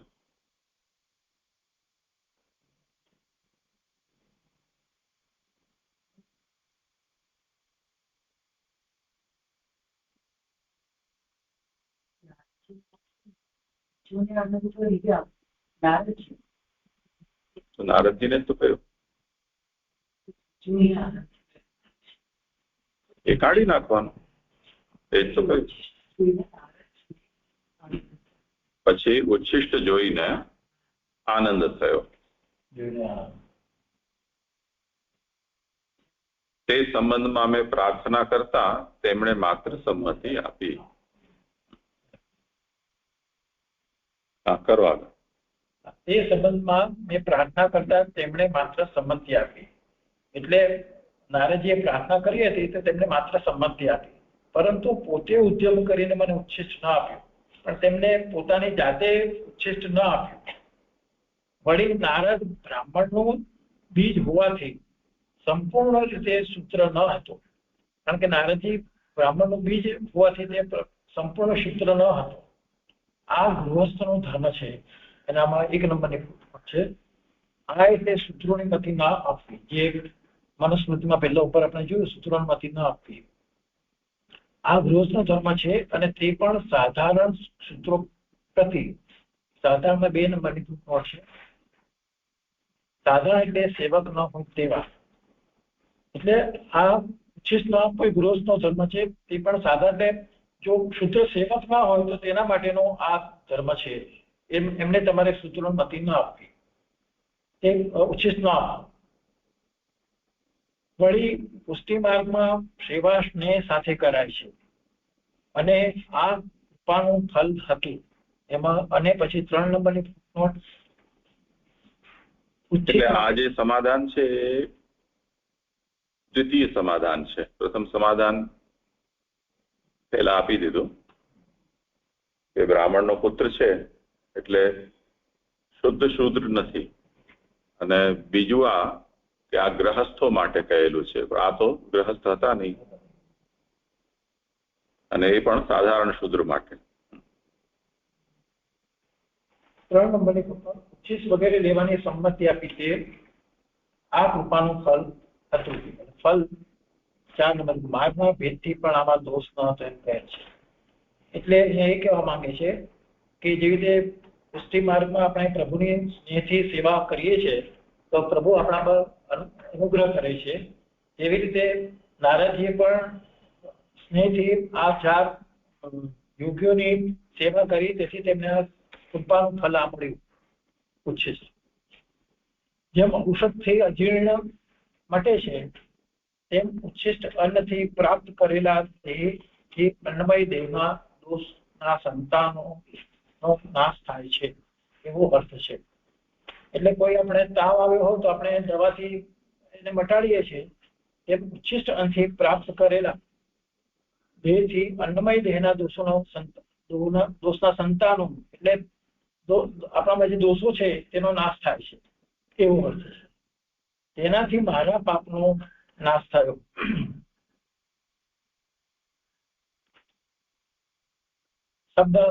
શબ્દથી તે પેલા મૂળમાં કહેલું છે. ઉચ્છિષ્ટ ભોજન ખાવાના એકલા નિયમથી પણ દોષનો નાશ થવાનું લોકમાં સિદ્ધ થયેલું છે એમ શબ્દથી કહેલું છે. એટલે લોકમાં પણ આપણે જાણીએ છીએ કે ઉચ્છિષ્ટ લઈએ સારા લોકોનું તો એનાથી દોષોનો નાશ થાય છે. જેવી રીતે આપણે પશ્ચિમ માર્ગની અંદર પણ પ્રભુનું ઉચ્છિષ્ટ આપણે જે પ્રસાદી લઈએ છીએ તેથી આપણા અંદરના દેહના અંદરના દોષોનો નાશ થાય છે. રુચિ ઉત્પન્ન કરનાર દ્રવ્યથી અરુચિનો નાશ થાય છે. તેમ સત્પુરુષોના ધર્મમાંની રુચિ અટકાવનાર દોષ દૂર થયા. રુચિ પોતાની મેળે જ થઈ એમ ઉત્તરાર્થ કરે છે. ઉત્તરાર્થમાં કહે છે કે સત્પુરુષોના ધર્મમાં રુચિ ઉત્પન્ન થઈ અને જે રુચિ ઉત્પન્ન ન કરનારા દ્રવ્યો હતા તેનો રુચિ ઉત્પન્ન કરનારા દ્રવ્યથી એનો નાશ થયો. એટલે અહીંયા દ્રવ્યથી ઉચ્છિષ્ટ લેવાનું છે. પ્રવૃત્તિ કરનાર વિશેષણથી સદા ઉચ્છિષ્ટ વગેરે ખાવાનું કહેલું છે. એટલે તેમને આ એક વાર નથી ઉચ્ચે પછી એમને આ પ્રવૃત્તિ થઈ ગઈ હતી કે કાયમ જેટલા 4 મહિના રહે તે આ યોગ્યનું ઉચ્છિષ્ટ ખાતા તે નિયમથી ચિત્ત શુદ્ધ થયું એમ વિશુદ્ધ ચિત્તવાળા વિશેષણથી કહેલું છે. જે ઉત્તરાર્ધમાં કહ્યું છે વિશુદ્ધ ચેતસઃ. મિલકત ન રાખવી, શ્રમ ન કરવો અને ભગવાનનું ચિંતન વગેરે કરવા તેવા તે યોગીઓના ધર્મ હતા. આ યોગીઓના ધર્મ બતાવેલા છે કે જેમાં તેમને નારદજીને રુચિ થઈ.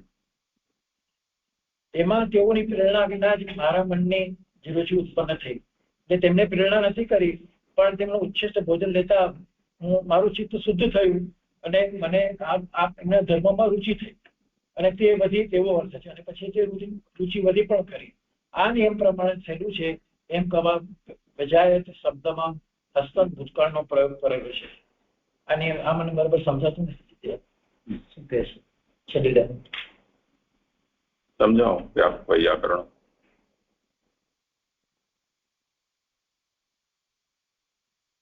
ભૂતકાળમાં પણ ઘણા બધા અલગ અલગ લકાર હોય છે. એમાં અસ્તન ભૂતકાળ એટલે પૂર્વમાં બહુ પૂર્વમાં જે થયેલું હોય એના માટે એ જે લકાર છે એ અહીંયા વપરાય છે.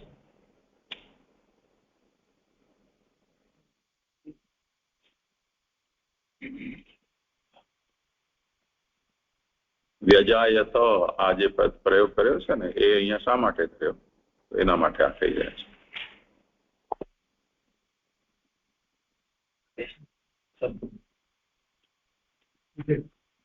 શુદ્રને ગતિ ન આપવી વેદનું જ્ઞાન નહીં આપવું એને, વેદ ન ભણાવવું.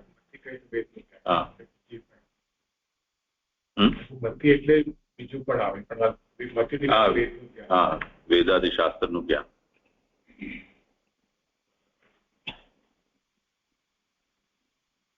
છે કઈ બીજું આમાં? આ એને સમજાવે બીજા જે પેલો પેરેગ્રાફ છે જે ઉચ્ચિષ્ટ ભોજન ખાવાના એકલા નિયમથી પણ દોષો નાખી લોકમાં કેમ શીખ્યું નહીં ખબર પડે. ઉચ્ચિષ્ટ ભોજન પ્રભુનું લઈ એનાથી દોષ આવું લીધું એ તો સમજાયું પણ લોકમાં સિદ્ધ છે. આ પરંપરા બહુ વ્યાપક છે અને લોકો આ વાતને જાણે છે. લોકો એનું અનુકરણ કરે છે. ચરણામૃત, અજરામૃત, મહાપ્રસાદ એ બધા રૂપમાં કેવલ આપણે ત્યાં જ નહીં વર્લ્ડ વાઇડ આ પરંપરા પહેલેથી છે જ, હજી પણ ચાલે છે. અત્યારે તો આ મુસ્લિમોને એમાં તો અત્યારે બહુ વધારે વાયરલ છે આ વાત. કાવડ યાત્રા ચાલી રહી છે, ત્યાં બધા મુસલમાનોની દુકાનો હોય છે અને એમને ત્યાં જે સુન્ની મુસ્લિમો છે એમાં ખાસ કરીને આ સિદ્ધાંત છે કે જે કંઈ પણ કોઈને આપવાનું એમાં પર થૂકીને જ આપવાનું. એ દરેક મુસ્લિમોનો આ સિદ્ધાંત છે. આપણે ત્યાં પણ બધા લોકોનો એ જ સિદ્ધાંત છે.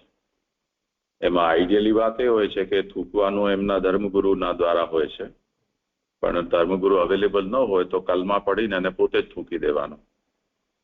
તો જેટલું પણ ખાનપાનની કે પહેરવા ઓળવાની જે પણ વસ્તુ માત્ર જે એ લોકો કોઈને પણ આપતા હોય કે વેચતા હોય એ બધા થૂકીને જ આપે. એટલે મુસલમાન પાસેથી ન લેવું જોઈએ. એમનો ધર્મ કીધો એમાં એક ધર્મ આવ્યો સંગ ન કરવો. પણ એ ચાર તો સાથે રહેતા એમનો સંગ ચાલે લૌકિક સંગ નહીં, અન્યનો સંગ નહીં, એ ચાર તો હંમેશા સાથે જ રહેતા.